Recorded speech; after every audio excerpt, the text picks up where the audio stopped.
I call to order the May 7th, 2018 regular business meeting of the Cincinnati Board of Education. We welcome everyone and request everyone in the audience to please silence your cell phones and electronic devices. Please stand for the pledge. I pledge allegiance to the flag of the United States of America and to the republic for which it stands, one nation, under God, indivisible, with liberty and justice for all. Mrs. Wagner, please call the roll. Mrs. Bates? Present. Ms. Bolton? Present. Mrs. Copeland-Dansby? Present. Mr. Messer? Present. Mr. Morosky? Present. President Jones? Here. I need a motion to approve the minutes from the special meeting April 23rd, 2018, and the business meeting April 23rd, 2018. So moved. Is there a second? Second. All in favor signify by saying aye. Aye. Aye. Any opposed? Minutes are approved as presented. Mr. Messer, as Chair of the Finance Committee, please present the April 24th, 2018 Audit Committee meeting report on behalf of the Audit Committee. Yes, thank you. The Audit Committee met on the 24th. It opened with a presentation discussing some of the data behind current abatements and some data that will perhaps direct that team to look deeper into the number of abatements that we believe are have been granted versus those that we have internally listed and billed for. So that is ongoing work. Melanie, is there anything you would add? No, well, and if you had access to the Enquirer, you probably saw what was presented to us in the form of an editorial by Don Mooney. And I know that people are pretty jazzed in the community about the abatement issue, which I think is very interesting. So that will be obviously a topic that they will continue. As you know, the Audit Committee has done a fantastic job bringing together finance people and people with lots of other experiences from across the community who advise and evaluate topics to ensure that we are operating at the best interest of our taxpayers.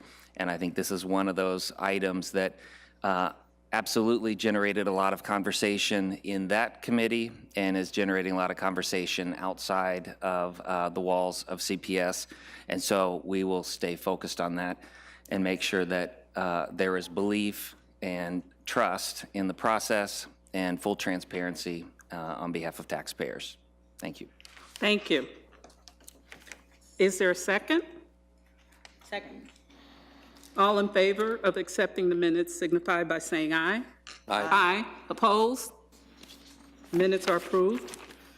Superintendent Mitchell, will you please introduce our presentations for the night?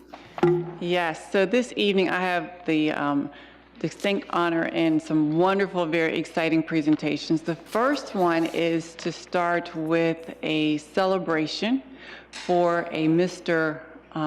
Bob Cook. So Mr. Bob Cook, please come down front.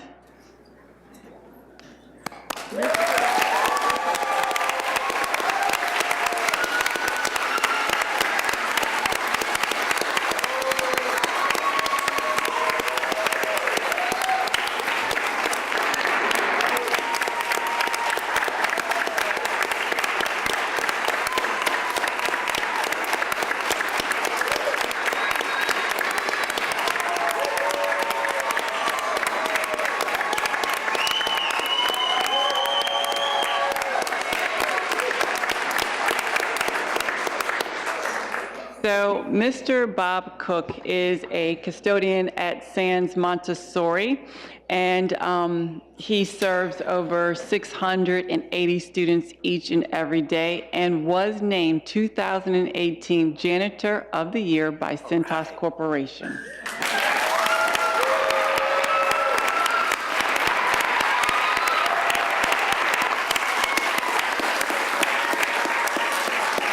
So last week, representatives from Cintas paid a surprise visit to the school and presented Mr. Bob with a check for $5,000.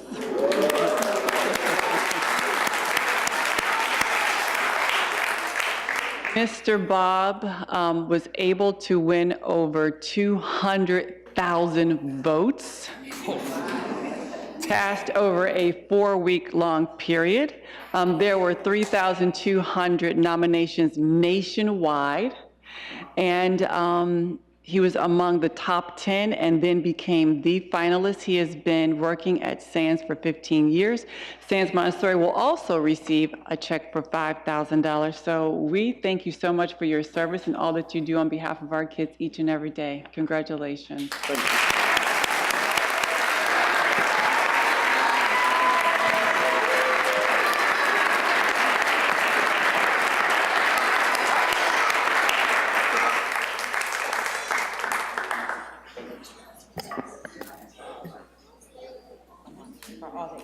Yes, and before you go back up, we want you to receive the gift at the end of the table. Thank you so much.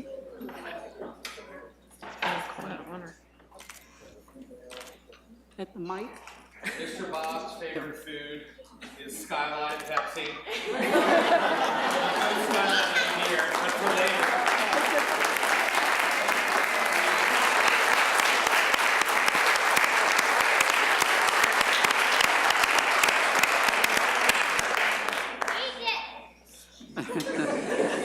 So, Mr. Bob, before you leave, you can't get away that quickly.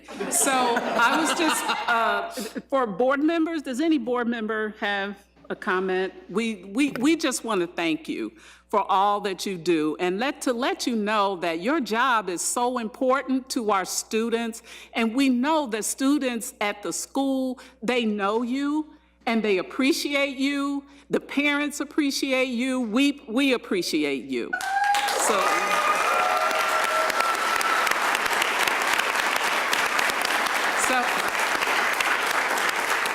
Thank you so much again.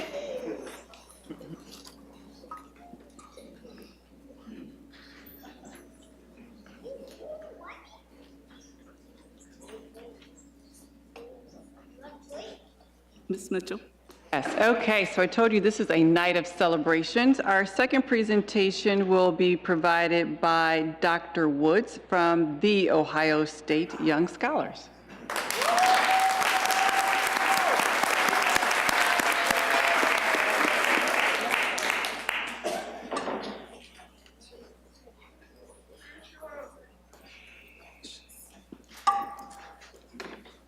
Good evening. Good evening. Thank you to Superintendent Mitchell, as well as Board President Jones and Vice President Copeland-Dansby. Thank you so much for having us, and members of the board, thank you for having us today. I just want to tell a little bit about the Young Scholars Program for those who don't know. As Superintendent Mitchell stated, my name is Rochelle Woods. I am Director of the Young Scholars Program, and the Young Scholars Program is actually celebrating its 30th year. This year, we were founded in 1988, and Cincinnati Public Schools is one of our longtime, really great school district partners. We are in 9 school districts in Ohio: Akron, Canton, Cleveland, Dayton, Columbus, of course, Cincinnati, Lorraine, Youngstown, and I feel like I skipped 1 or 2, but we're in all the 9 major cities in Ohio, plus Lorraine. And we work with students from 8th grade throughout their graduation from college, so throughout their completion of a bachelor's degree. So first, make sure that students know how to prepare for college and that they are doing all the right things. We do ACT prep. We have monthly workshops. We meet with them one-on-one to make sure that they're taking a rigorous schedule. We have summer programs as well as visitations on campus. And while they are enrolled at Ohio State, we provide them with a whole variety of support services, including success coaching, peer mentoring. We have a summer bridge program. So our goal is really to get the students from 8th grade through completion of a bachelor's degree. So these students that are standing here have completed a really important milestone in that they are graduating from high school, and they've completed our pre-college portion, and they are headed to Ohio State in a few months.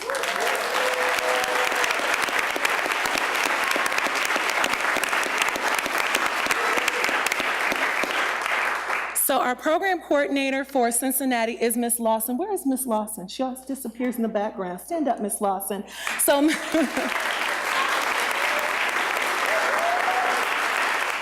So Ms. Lawson is the staff member that's based in Cincinnati and really works with the students on a daily basis. And so I just want to acknowledge her. And I just want to say a couple of thank yous while I'm here, because we have a lot of partners in the district. I don't have time to acknowledge all of them, but I just want to acknowledge Tanya Ficklin. She's been a great supporter of our program. Kayla Rickles, the college manager, she has been a wonderful supporter. Melissa Green, who's a counselor at Riverview East. Leslie Hattemer, who's been a longtime supporter of our program, Mr. Sipple, who is the principal of Dater. So I just wanted to thank them publicly.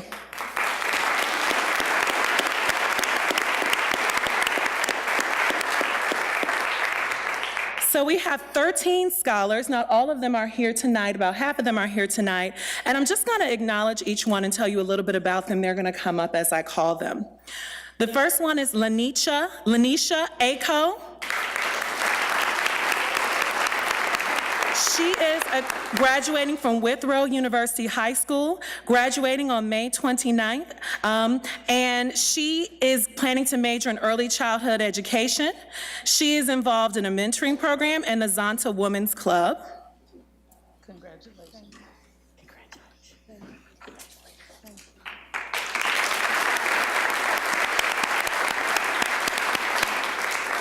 Armani Barber, who is not with us today, who is graduating from Withrow University High School and planning to major in business.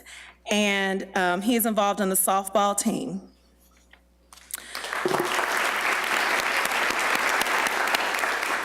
Malaysia Bell.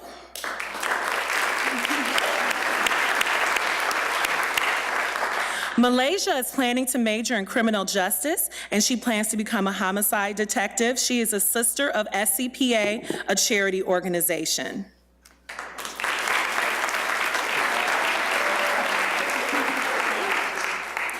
Lauren Brimage, who is not here, is planning to major in physical therapy.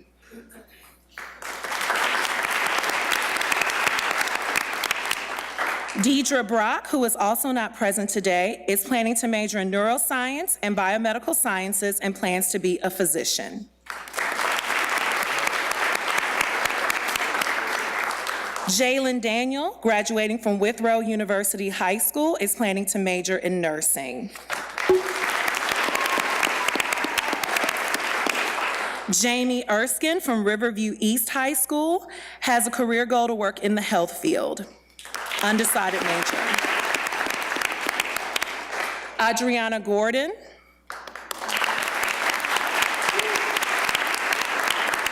Adriana is planning to major in early childhood education, is president of the National Honor Society, runs track, and is in the College Peer Leadership Program, and is a CYC peer mentor for incoming high school freshmen.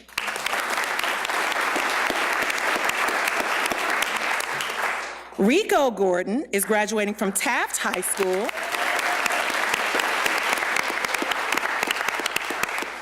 Rico is planning to major in athletic training and participates in the MORE program, and he is salutatorian of his class.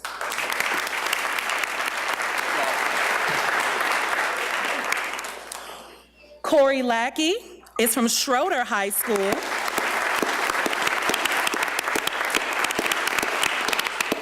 Corey is planning to major in accounting and has a career goal to receive his degree in business. And his extracurricular activities, he is vice president of MORE. He participates in varsity baseball and football, and he is on the Cincinnati School Superintendent's Student Advisory Council.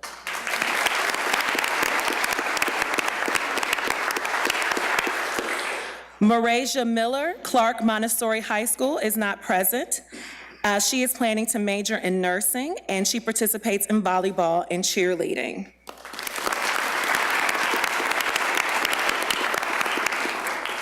Jada Rogers.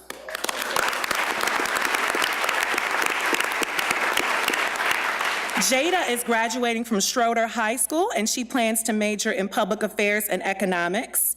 She participates in basketball, volleyball, police cadets, the Mike DeWine Ohio Attorney General Teen Ambassador, National Honor Society, CPS Superintendent Advisory Board, and an organization called Girls to Women.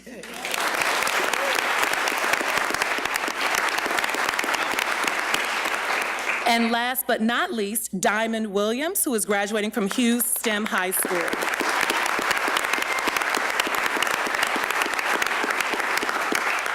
Diamond is planning to major in business administration or child and youth studies, and she plans to own businesses and work with kids. She participates in cheerleading and student government and yearbook.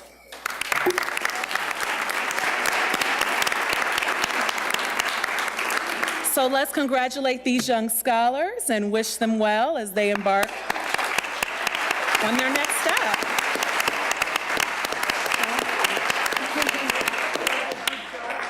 Okay, thank you. Kids, get over here. Oh.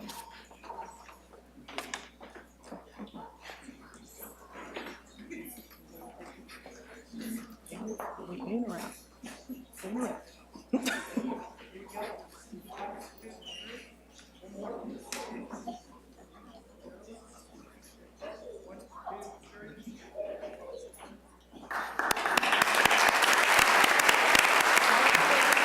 Young, can I ask, one moment, can we ask, maybe the board members might have a question or a comment for you or one of the, or 2 or 3 or 4 or 5 or 6, 7, 8 of the students?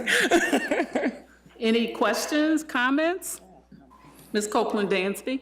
Well, Ms. Woods, here we are again. Thank you so much for the work that you do with our students, and congratulations again to each and every one of you. I have a special appreciation for the Young Scholars Program. I had the opportunity, probably this time last year, to sit and listen to some of the testimony from your, I guess, co-students or colleagues or what have you, who talked about their experience in this program and all they were looking forward to and all they had been involved in.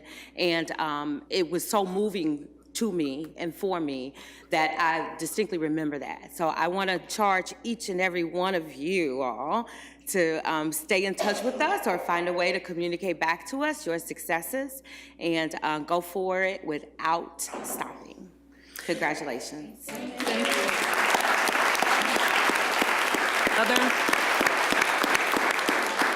Other questions or comments? But the young man from Schroeder, which in the red shirt, is that you?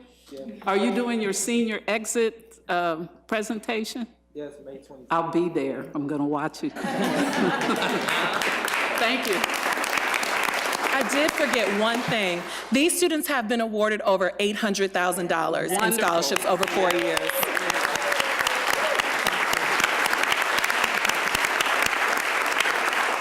Thank you.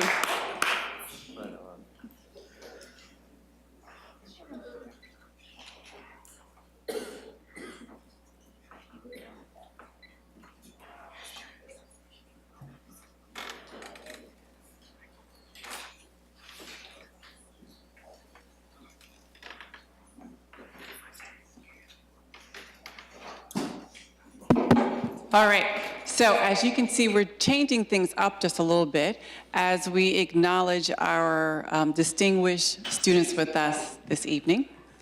So tonight we are honored to recognize the accomplishments of the valedictorians and salutatorians at each of our high schools. These students have worked extremely hard consistently throughout their high school career to obtain high marks in their coursework and have challenged themselves along the way to earn the ranking at the top of their classes for academic achievement. Tonight, our board, CPS administration, and entire community is here to congratulate you for your achievements and your accomplishments. We honor your families and your communities and your schools as we have supported you all along the way. I would like to also just recognize for just a moment all of the parents who are here supporting these fine young individuals. They are wearing stoles that were given to them by Parents for Public Schools right before this ceremony. So parents, if you could please stand and be recognized.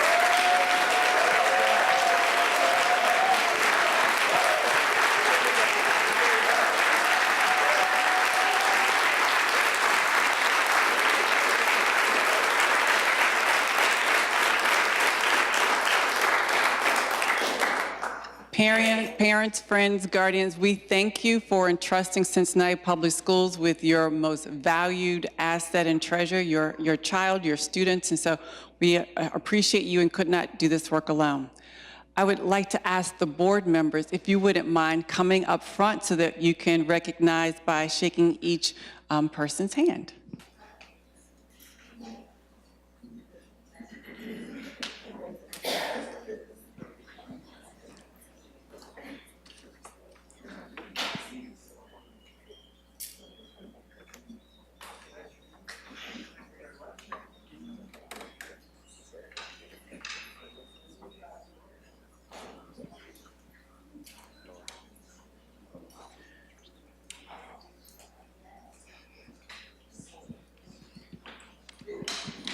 So this is a great opportunity, something that is to be treasured, and it's my pleasure to introduce the schools and the principals to come up and talk about their students. So at this time, Ms. Lisa Vota in Aiken.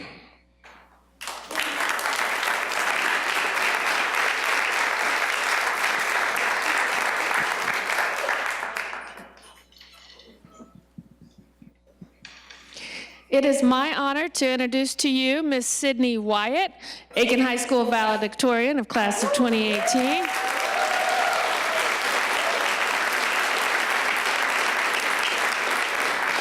Sydney will be attending Wright State University and will be studying finance.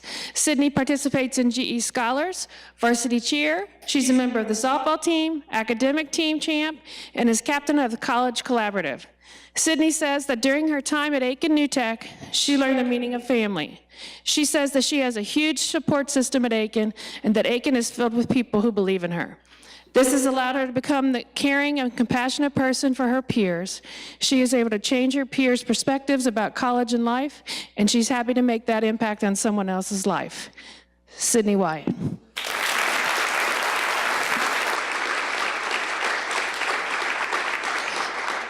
It is also my privilege to introduce Brennan McCoy. Brennan is a salutatorian for the class of 2018.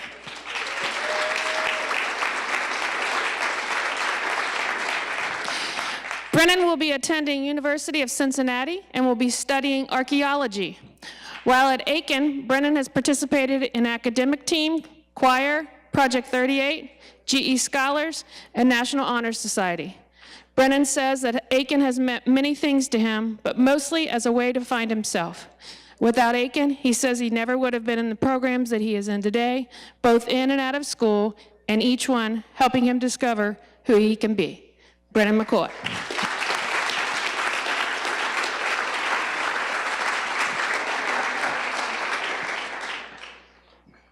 Our next school, Clark Montessori, Ms. Dean Blaze.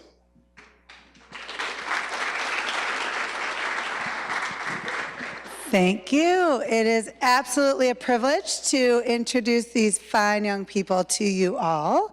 All of them, it goes out without saying, have exceptional GPAs and a range of experiences that have allowed them to explore the world, from Andros Island to the Dominican Republic, Hawaii, even NASA's Space Camp. These kids have already made the world a better place through their travels and through their engagement with it, and their incredible leadership at Clark and beyond. Specifically, we have two co-valedictorians. Jason Eichner was a top Division II swimmer in the state this year, representing Clark in the 100 backstroke. He's known among his peers for his extraordinary ability to memorize lots of formulas and for supporting his homework buddies on group chat. His goal is to study finance and to return to Cincinnati one day to carry on his family's business. Jason will be attending Bentley University.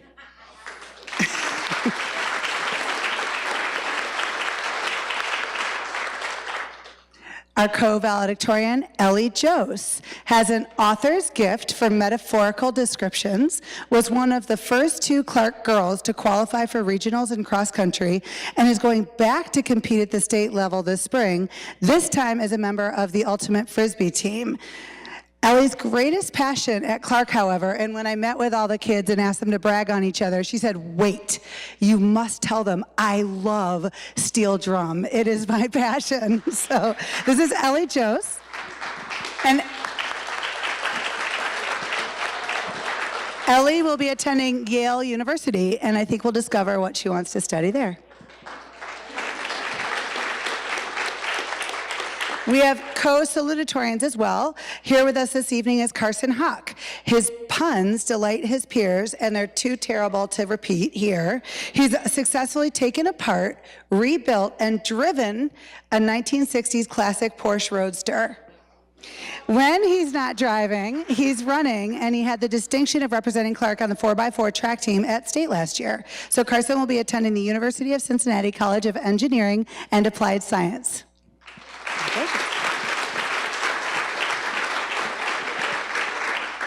Carson's co-salutatorian is Catherine Wadia. Catherine's accomplishments range from launching parachutes at NASA to performing in a circus to constructing an enormous quilt by hand as part of her senior research project on feminism. After almost collapsing after her AP chemistry exam today, she went home and was not able to be here, but she received a full scholarship to Marietta College, where she will row at the collegiate level.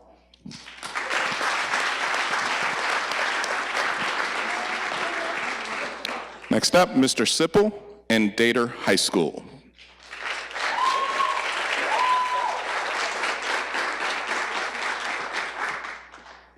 Thank you.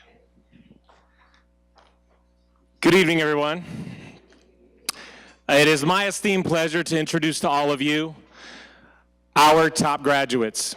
First, the valedictorian of the class of 2018 from Dater High School, Mr. Raphael Hicks.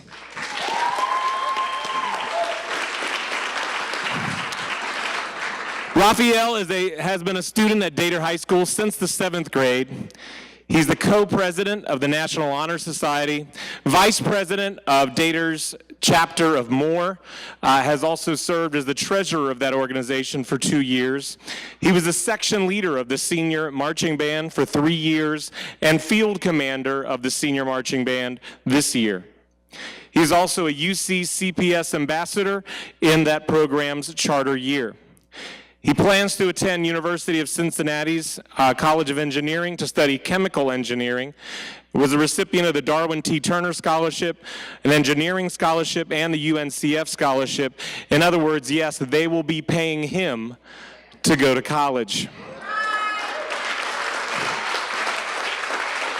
Over the last 6 years, I've seen Raphael grow into a leader of few equals, and it's just such a pleasure to see him grow and expand his reach. Raphael Hicks.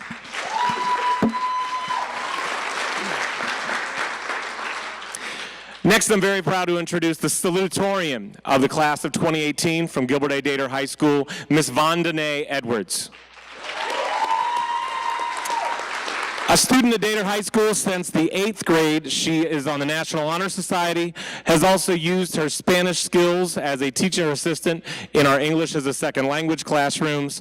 She's going to get her STNA, or State Tested Nurse Aide license, through the Bridging the Gap program, and with a goal to work at Cincinnati Children's Hospital.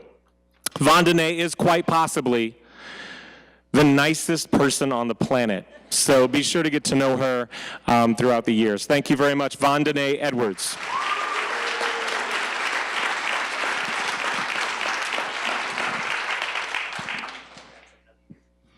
Mr. Jack Jost and Gamble Montessori. Yeah, thank you.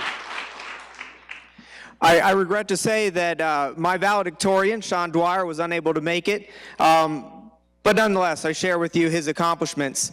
Sean is a bright and thoughtful young man, the first of 6 siblings from his family to go through the halls of Gamble Montessori. He has been active in succeeding in his academic path while also showcasing his creative talent through Gamble's music production intercession. Sean was accepted into Hawaii Pacific University and offered the presidential scholarship from Hawaii Pacific University totaling over $75,000 and was admitted into their residential honors program, but was unable to attend and is very happy to be receiving a scholarship to go to the University of Cincinnati.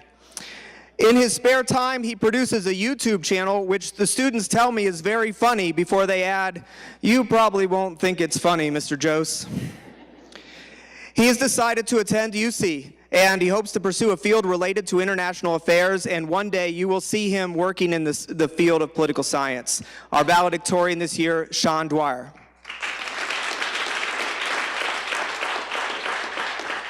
Our salutatorian was only able to be here for an hour, with the first hour with Parents for Public Schools. Sakaya Flanagan is an incredibly poised and confident young woman. She was active in the student voice initiatives to bring transparency and student involvement to the Board of Education's decision-making. While continuing to excel academically, she's been active in participating and was a key player on Gamble's basketball team as we made our deepest push in the playoffs in our school's history this year. She was the CPS Student Athlete of the Month in January. She was accepted into numerous universities, including UC, the University of Houston, Texas Southern, The Ohio State University, and Marshall. She will be attending the University of Houston and has been nominated to participate in the Honors College there. There, she plans to obtain her BSN, ultimately coming back to Cincinnati to fulfill her dream of opening free and affordable nursing clinics across the city. Gamble salutatorian, Sakaya Flanagan.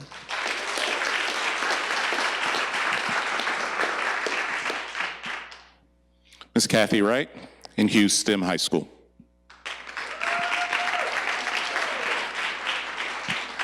Thank you, Mr. Miles. It is my pleasure to introduce you to our valedictorian for the class of 2018, Ethan Norris. Ethan is an outstanding young man. He has participated in the College Credit Plus program, the chess club, the Share It IT program, and the academic team. And he is looking forward to a career as a Cincinnati firefighter. He also solves a very quick Rubik's Cube. He's amazing. Thank you, Ethan.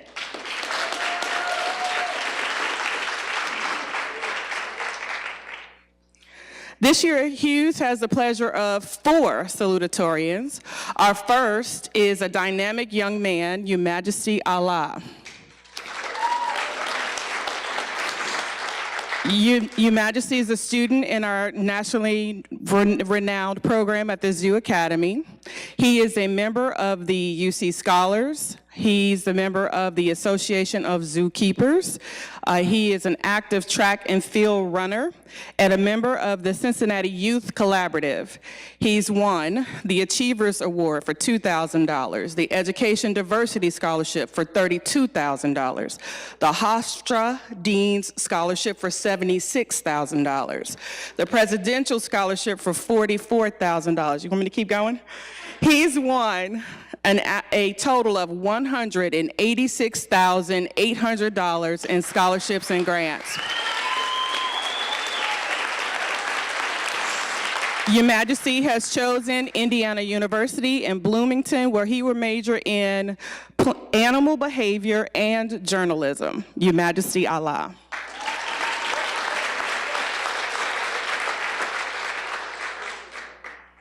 This next lovely lady has spent her entire senior year taking advantage of the College Credit Plus program with Cincinnati State. Our salutatorian for IT is Ms. Shekinah Dick. She is a member of our PBS News Student Reporting Labs, Student Senate, Science Club, the Inter-Alliance, and she has won scholarships from Cincinnati State and Northern Kentucky University. She is going to continue her education at Cincinnati State, graduating next year with an associate's in audio-visual video media production. That's it, Shekinah Dick.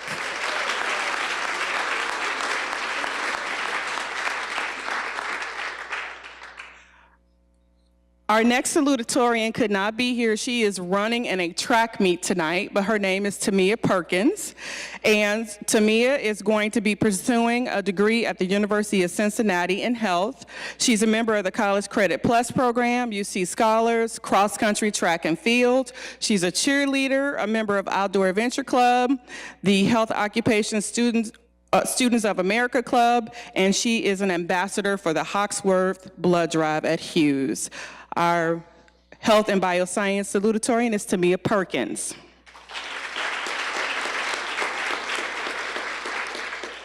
Our last salutatorian is also running in track today. Her name is Ariana Wingfield. Ariana is going to the University of Cincinnati, where she has won the UC Pride Grant, but she also won $48,000 from Alabama A&M for a scholarship there. She's a member of the National Honor Society, Student Government, the Senior Committee, cheerleading, track and field. Our other salutatorian is Miss Ariana Wingfield.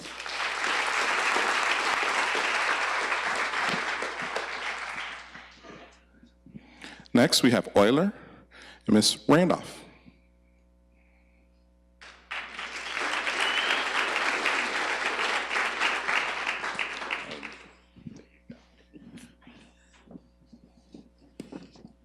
Good evening. It is my honor to recognize our valedictorian, Elizabeth Fahey. Lizzie has attended Euler School since the 9th grade. At Euler, she has served as a peer mentor and played girls varsity softball for 2 seasons. Lizzie is currently the assistant editor-in-chief of our school newspaper, the Euler Griffin. Lizzie will be attending Thomas More College in the fall, where she will double major in creative writing and theater with a minor in communications. Thomas More College has currently awarded Lizzie the following scholarships and grants: the Dean Academic Scholarship, the Thomas More Saints Award, the Theater Award, the Thomas More Out-of-State Grant. These scholarships have a 4-year value of over $93,000. Congratulations, Lizzie.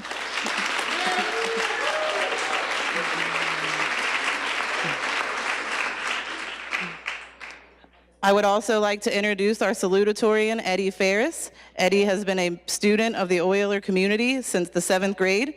At Euler, Eddie is the communications officer for Jobs for Cincinnati graduates and has been a member of the MORE program for the past 2 years. Eddie will be attending the University of Cincinnati Blue Ash in the fall. There he will major in psychology to pursue his dream of becoming a counselor for adoptive families and children. Congratulations, Eddie.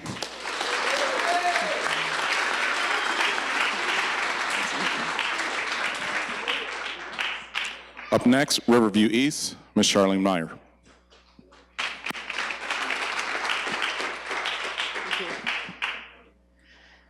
Good evening. It's my pleasure to introduce Odalis Espinoza. Odalis is our proud valedictorian of Riverview East. She has been with us since her 9th grade year, and she entered into our nursing program. She continued that, and she's actually going to major in, and I hope I don't mess this up, neuroscience nursing. So the next time, I always think, when are we going to see our students again? You never know. She was a proud member of the National Honor Society. She participated in AP classes. She also earned her state tested nurse assistant certificate, and she also was part of the, did I say the National Honor Society? I'm sorry. And she participated in College Credit Plus this school year. And again, she has a full ride to Wittenberg University. Odalis Espinoza.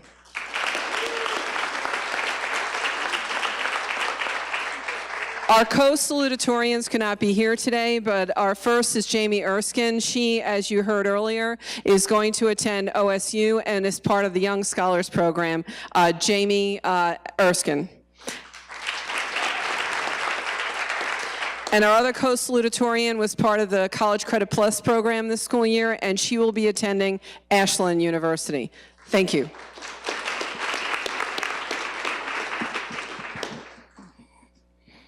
At CPA, Mr. Michael Owens.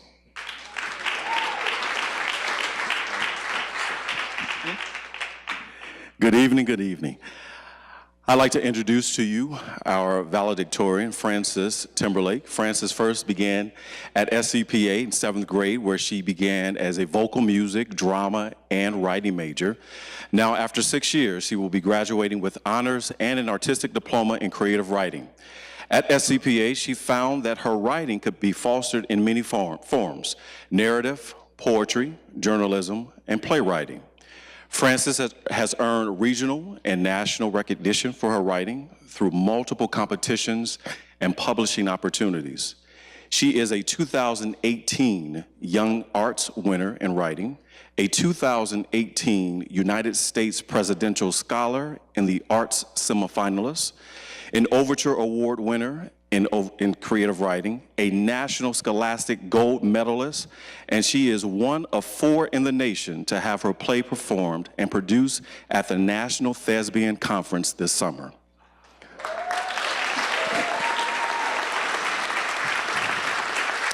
Frances is the president of the SCPA Thespian Society, the editor of the SCPA Literary Magazine, a student representative for the Parent-Teacher-Student Organization, and writes for the SCPA's marketing team. Her creative writing pursuits will continue into the next 4 years as she will attend New York University's Tisch School of the Arts in Dramatic Writing. After college, Frances hopes to join the Peace Corps. From her many experiences at SCPA, traveling to China, Peru, and 4 countries in Europe, Frances feels that her greatest gift has been realizing the weight compassion holds in interaction. Her passion for humanitarian work is in fact an outgrowth of her reasons for loving theater.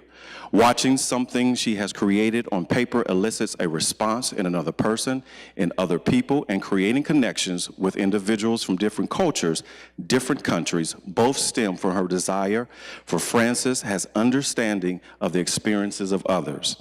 As a student leader, Frances has impacted students and adults alike. She exemplifies the qualities that we as educators and parents seek to inspire in young people: empathy, sensitivity, humility, and an optimistic desire to effect change for good in the world. We wish you well as you continue in your future endeavors.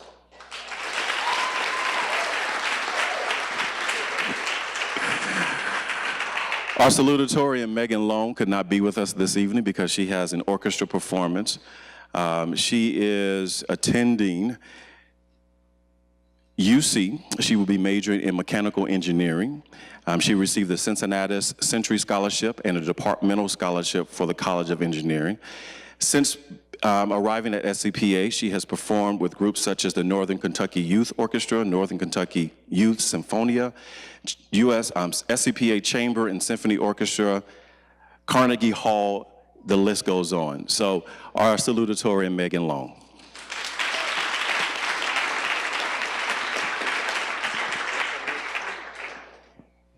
Mr. Larry Williams and Schroeder High School.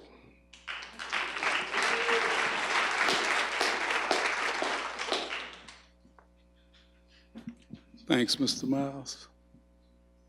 Hello, everyone. It's an absolute pleasure and an honor to share the journey of the 2 young ladies that I've had the opportunity to meet when I came to the building. They were in the 7th grade. And so in the 7th grade, one of the things we took a look at academic data, of course, and I know I don't know if Jada remembers this conversation or not, but she took it to heart and she worked with it. And so in the building as an 8th grader, you know, you're in high school math class, and I told Jada, if you get an A in here, you can go into the 9th grade as #1 in the class. And so she took me up on that, and she has stayed there. But along the way, I think before we started talking about the growth mindset, she was a really feisty 7th grader and she grew along the way in some fantastic ways. She has demonstrated an eagerness to support and uplift others in her community. She volunteers at the rec center in her community. She was also selected as a peer leader for one of the leadership groups for the district. Jada has volunteered to tutor in the middle school. She is an excellent student and has made the honor roll ever since the 9th grade, which has resulted in her being the senior with the highest GPA in her graduating class. She's an academic achiever. She's very determined to be successful. She's participated in a variety of academic enhancements programs. She was selected for the University of Cincinnati's Information Technology Program, Miami University Scholars Program, the State of Ohio Teen Ambassador. In addition, she is a student who shows an unwillingness to expand her leadership skills, her academic experience through her involvement in academic undertakings. She's a varsity athlete with volleyball, basketball, and softball. This young lady has unbelievable energy, and she has excelled in academics as well. She works as well. A couple other items here for her. So that well-roundedness and a willingness to be an excellent student with a 3.8 GPA. You all know she's a young scholar. Along with the young scholar, which is some academic money, I don't know how much it's worth, but she also has over $60,000 worth of scholarship money from various scholarships. She's in College Credit Plus. She has taken 5 AP classes, and she is a leader. She's going to go to The Ohio State University as Business and Public Affairs. Jada Rogers.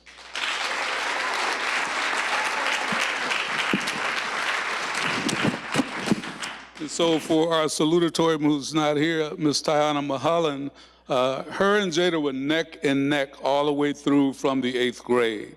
This young lady has exuded self-confidence, independence, and resourcefulness. If she was here today, you might mistake her still for a junior high kid. But she is very modest young lady, excellent in the classroom. She has recognized for the top math and English in her classes. She was involved in the mathematic medal, an outstanding math student. She made sure I say this, that earned a 4 on the advanced placement in the AP language exam. She participated in College Credit Plus, and she has earned 12 hours of college credit. She's a member of the district's peer college collaborative, college readiness, and she's also in the National Honor Society. This young lady has taken 7 AP classes. She will be going to the University of Cincinnati, majored in journalism. She has 12 college credits, and she's National Honor Society. Thank you very much, Tiana Mahalan.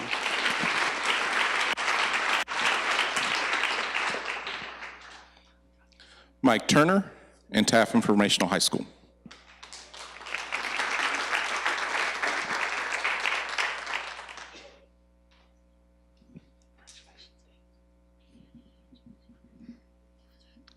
Well, good evening, everyone. It is truly a pleasure to introduce these 2 young people. I'll have to say both of them, in addition to being top of their class, also have something else in common. They are both just 2 of the nicest young people that you would ever want to meet. And I've been in education a long time, and they really rank up there as 2 who, even though they're at the top, they put other people ahead of them. They're very humble, very kind, and so I do appreciate that about both of them. It's my pleasure to introduce Nay Jikiwa, who is our valedictorian.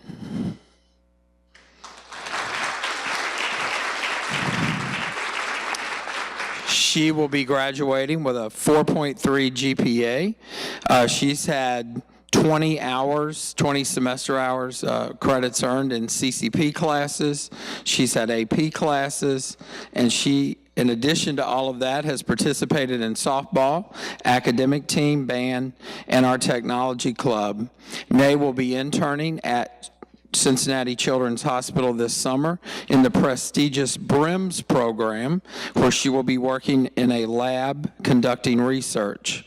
In the fall, she will be attending the University of Cincinnati Uptown campus, where she will be studying biological sciences. Nay hopes to become a physician one day, specializing in cardiology. She will have a great bedside manner. I know that. Introducing Nay Jikiwa.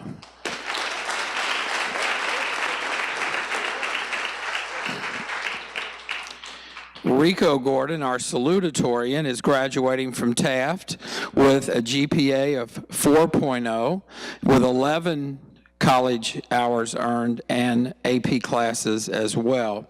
Rico has played basketball at Taft. He's the president of the Moore program as part of the Philanthropy Club and volunteers on the weekend. Rico will be interning at Cincinnati Bell, our partner in education, this summer for the second year in a row. In the fall, Rico will be attending The Ohio State University as a young scholar, as we heard earlier. He's received a full ride scholarship through that program. He will be studying business in hopes to own a successful business one day. And before I say my final words about Rico to introduce him, I have to say that I've known him since he was 10 years old, about this tall, part of my church, and he is definitely just a person that is so nice and so humble in what he does. And so I'm proud to introduce Rico Gordon.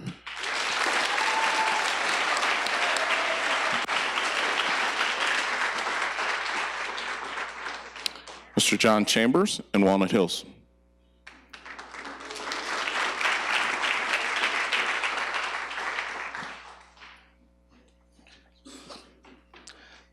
Good evening.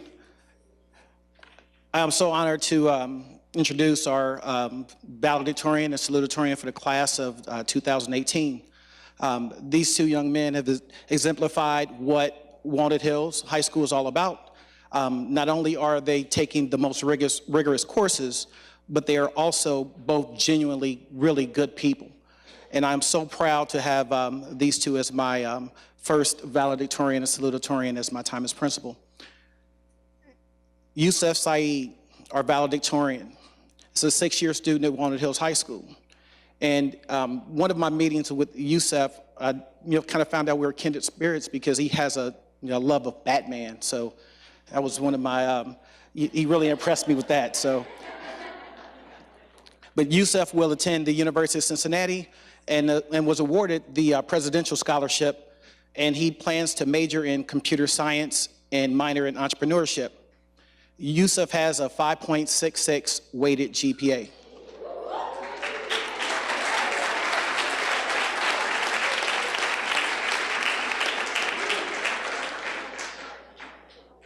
Yusef has taken over 20 advanced placement and college credit plus courses and will be entering school in the fall with over 60 college credit hours.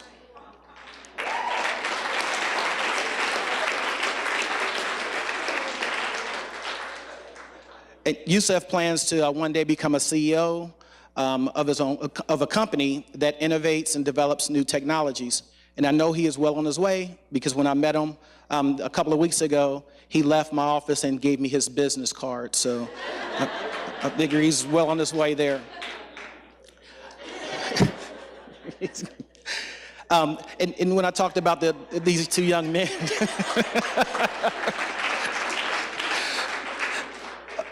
being wonderful people, Yusef also is a mentor at Douglas Elementary for the after-school clubs. Yusef has been awarded the Harvard Book Award, the National AP Scholar Award, and gold medals on levels 3 and 4 of the National Latin exam. So I'd like to introduce Youssef Saeed, valedictorian for class of 2018.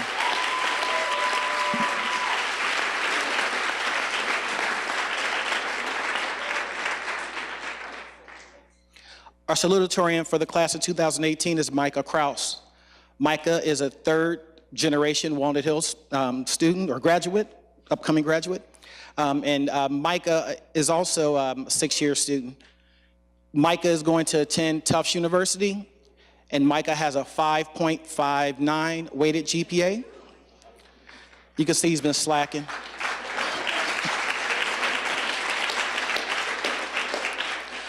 Micah has taken over 14 AP and College Credit Plus courses, and he will enter college with 54 college credits to his record.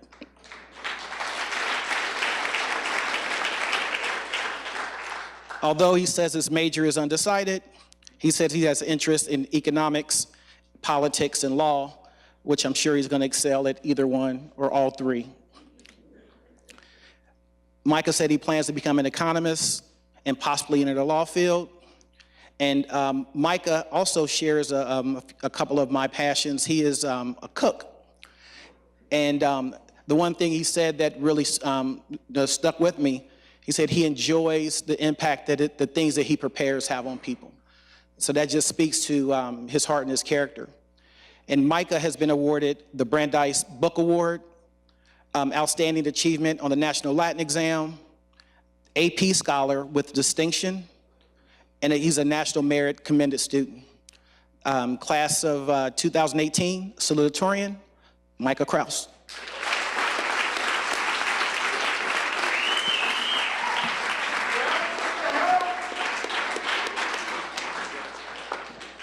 Dr. Blair and Western Hills High School.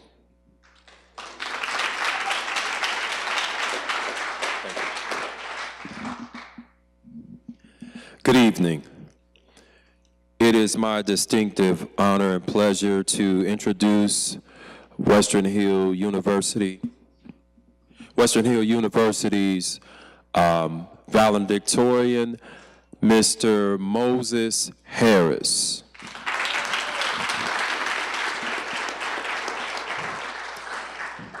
What strikes me about Moses is an amazing man amazing young man who has accomplished much despite many of his obstacles. He currently has a unweighted GPA of 3.76, and he scored a 31 on the ACT.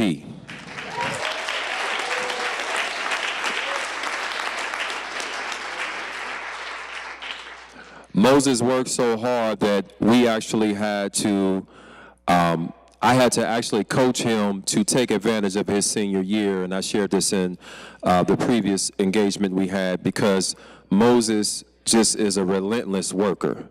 So again, Moses Harris, and he is our valedictorian at Western Hills.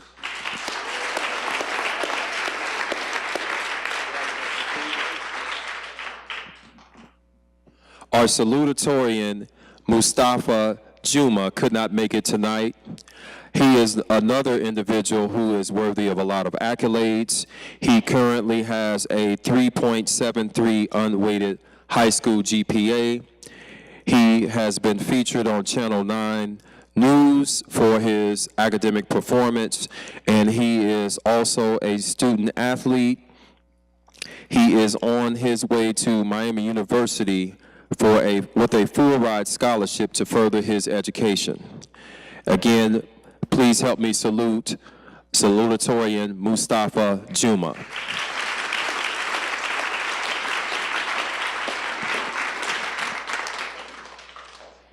Next, Mr. Jack Corey and Withrow High School.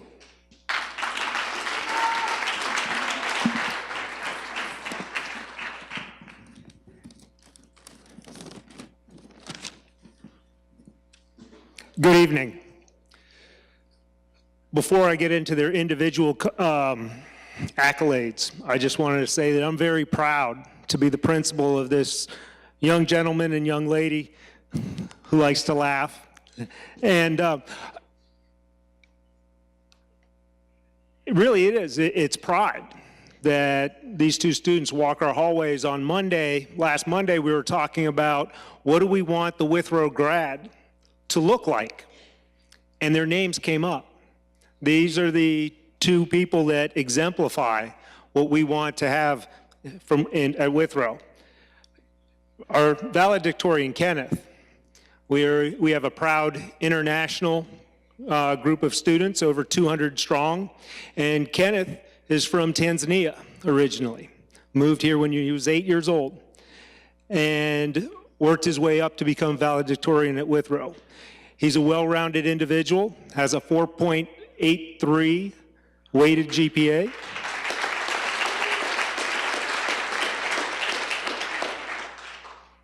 Is also a track athlete, runs the 800 meters. He's getting almost close to a 2-minute 800. And he also participates in our international dinner, was part of our fashion show. He was Martin Luther King in our student written and produced Black History Month play. And he also went to C Camp and met Jimmy Buffett. He participates in our CCP classes. He's taken 5 of them and also 3 AP classes. And so, again, we're looking for great things as he goes on to UC to study IT. And he will miss his next track meet because he is interviewing for a full housing scholarship. So best of luck and congratulations.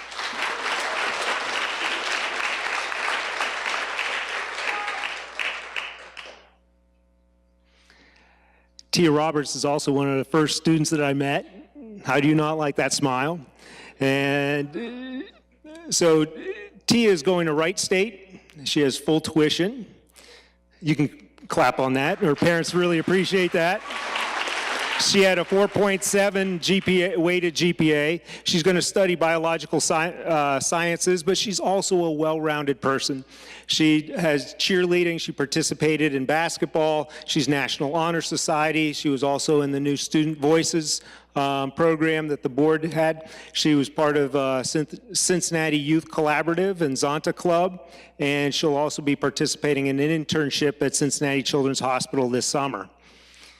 Congratulations. Best of luck.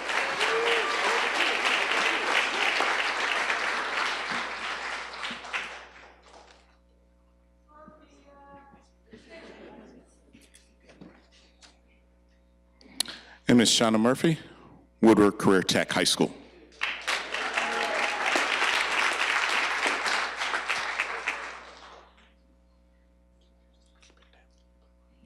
Thank you, Mr. Miles. Saving the best for last. Yes. It's my honor to introduce you to Woodward Career Technical High School's valedictorian, Ms. Tashayla Carter. One of the things I'm most proud of actually about both of these young ladies, they have been with us since the 8th grade when we initially had our 7th and 8th grade class. In addition to that, Tashayla is a Cincinnati Public School student. She came to us from Hartwell and prior to that, Sailor Park. So extremely proud of that accomplishment. Tashayla has been accepted at the University of Cincinnati, where she has decided to attend, and her goal is to earn a bachelor's degree in chemistry. She describes herself as dedicated, driven, and hardworking. And that's true in that her GPA is a 3.95. 3.95. One area of certification for Tashayla is ACT Work Keys, but in addition to that, she has a strong skill set in Microsoft Office, publishing, PowerPoint, Google, and Excel, as well as Word. Tashayla is a member of our academic team, our National Honor Society, and she has served our school as a student athlete. Our valedictorian, Tashayla Carter.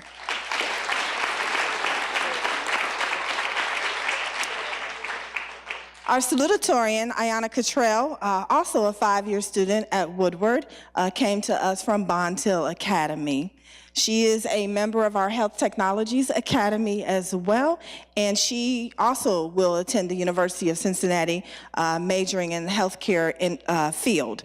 She is a superstar in terms of earning some of the credentials offered at our school. She is certified medical assistant, phlebotomy technician, physical therapy aide, ACT work keys, CPR and first aid, and is state tested nurse aide.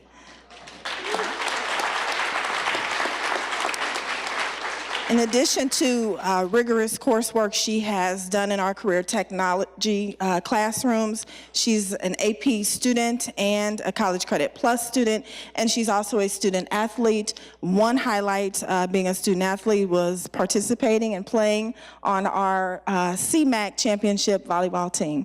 Our salutatorian, Ayanna Cottrell.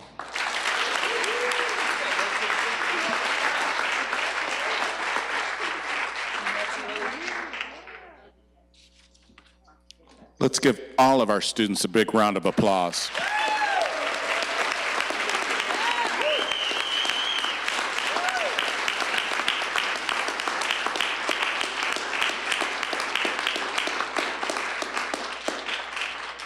So at this time, I'm going to have Ms. Worley come up, and she'll tell us what our next action step is. We're going to take a big old group picture.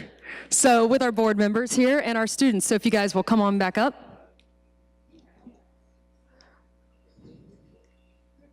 Group picture.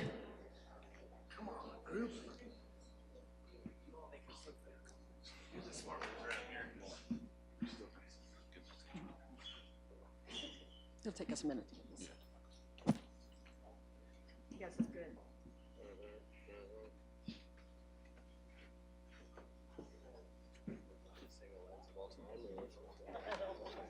You guys come up to the front here. Intersperse yourself. All right, guys. We're gonna try to get you squeezed in here as much as possible. You guys take class pictures all the time, so you know what's up. So no, you don't. You don't. You don't.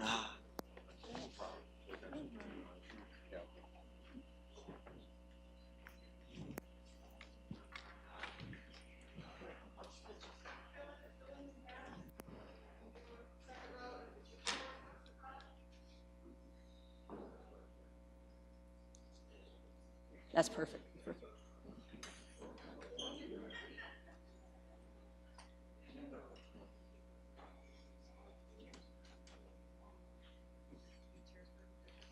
I don't think so, man. Yeah. You guys look good. Are you standing on a box? Or are you just that tall? No, okay. Around so we can see everybody's faces. Jada, who's behind you? Eve. We can't see you. How do we look?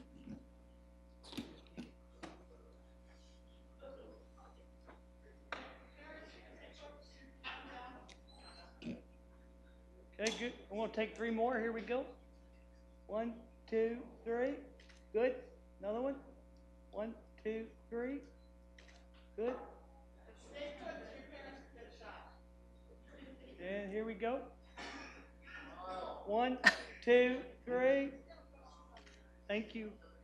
Okay, on the count of 3, we're going to say CPS. All right, ready? 1, 2, 3. CPS. All right. All right. We good, parents? We got it? All right, thank you, guys.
We don't even have a quorum.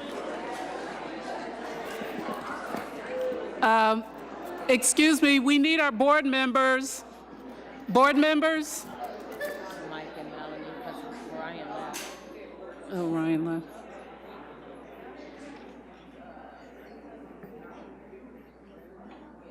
Mike Morosky up there?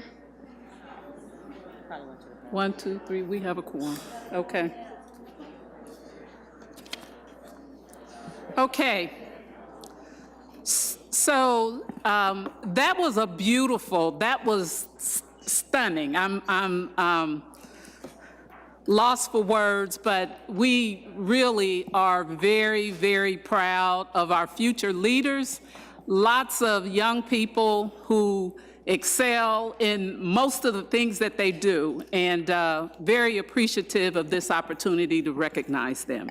So moving on, the first item under our board matters agenda is just a dialogue about the board vacancy process, and Ms. Copeland Dansby is going to lead us in that discussion. Thank you, President Jones. As we all know, we have a vacancy on the Board of Education that needs to be filled. And by state law, we have some very stringent rules that give us guidelines and the time by which it has to be filled. And so, based on board conversation, applications will open at 10 a.m. on Tuesday, May the 8th. Applications should include a cover letter, an application, names and contact information for 3 references, and a resume. Applications will close at noon on Friday, May 18th. The board will meet at 9 a.m. on Monday, May 21st, in executive session to review applicants and identify candidates for interview. On Friday, May 25th, beginning at 7 a.m., the board will conduct candidate interviews. And in closing, an appointment will be announced by June 1st, 2018. This information will be listed on the CPS website so that folks can reference it as needed. Thank you. Does any board members have any other comments? Okay. Ms.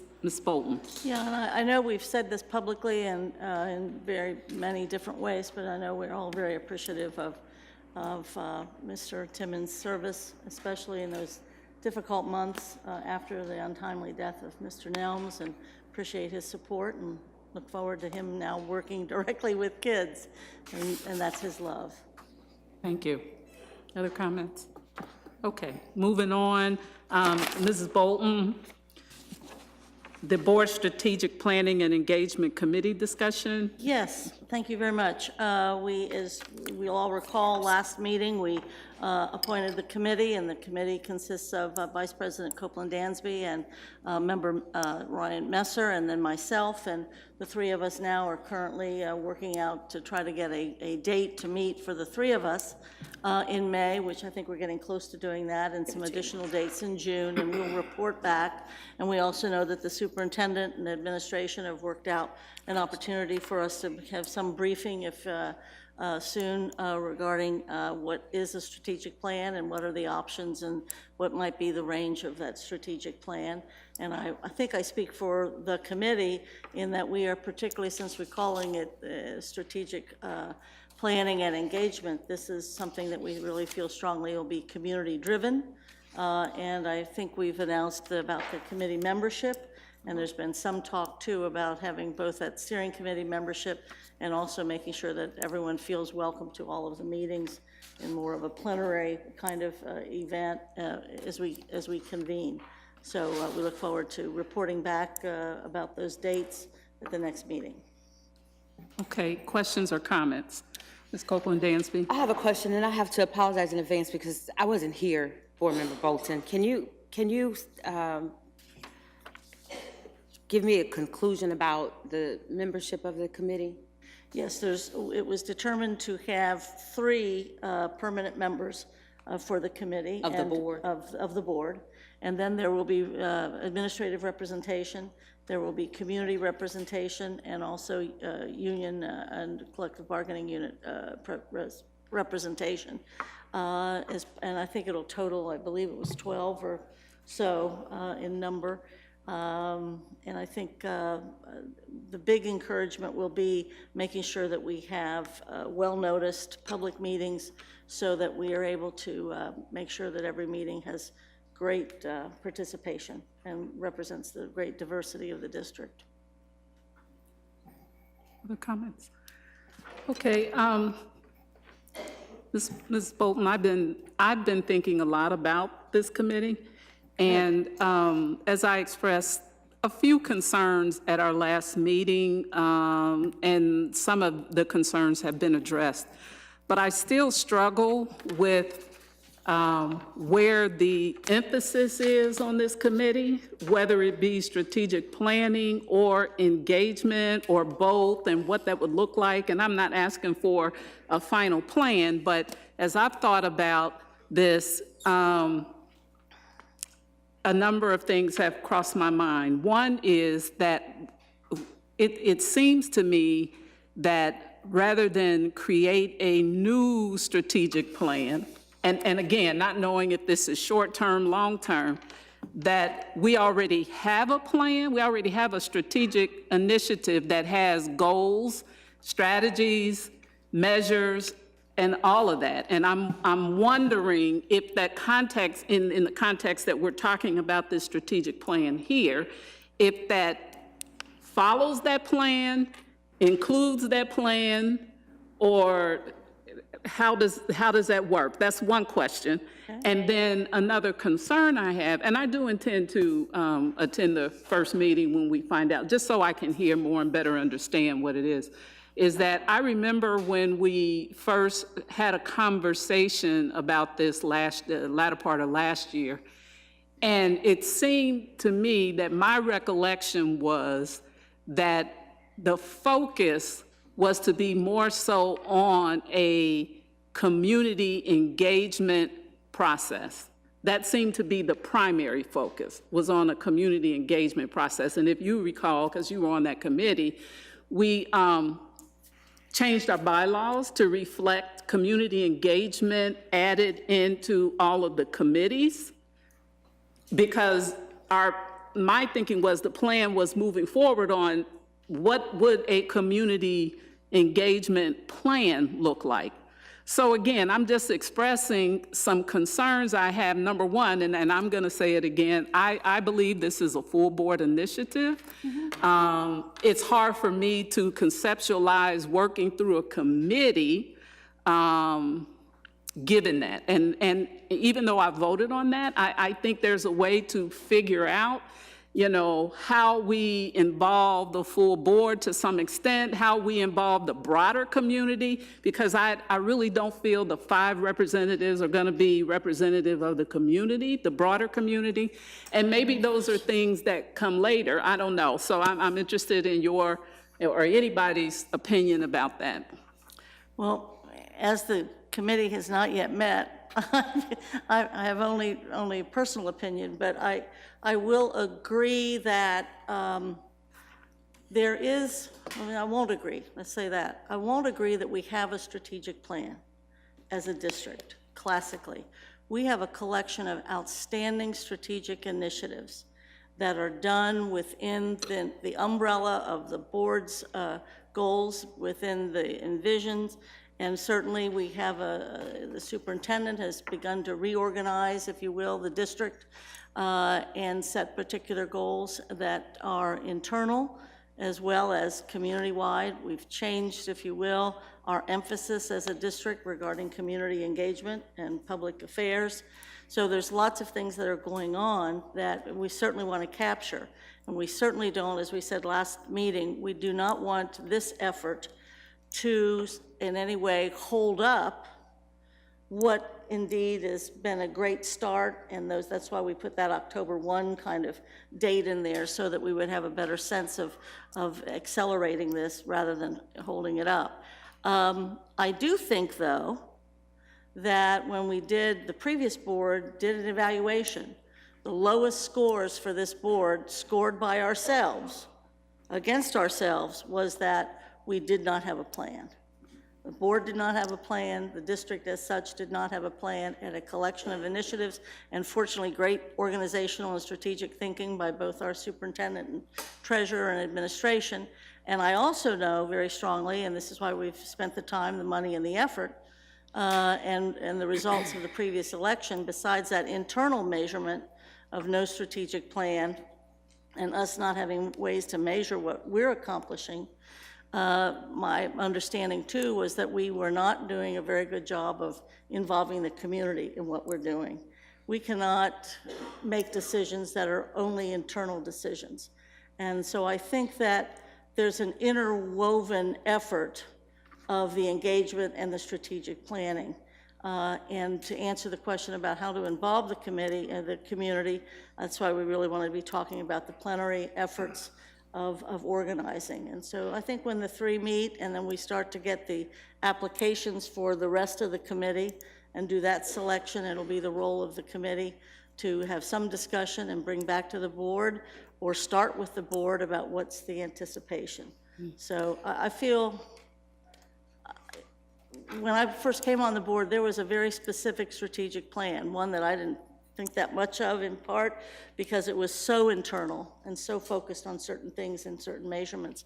And over the time, to be more flexible with our administrative leadership, that strategic plan kind of fell by the way, and instead we had flexible, dynamic, very proactive initiatives.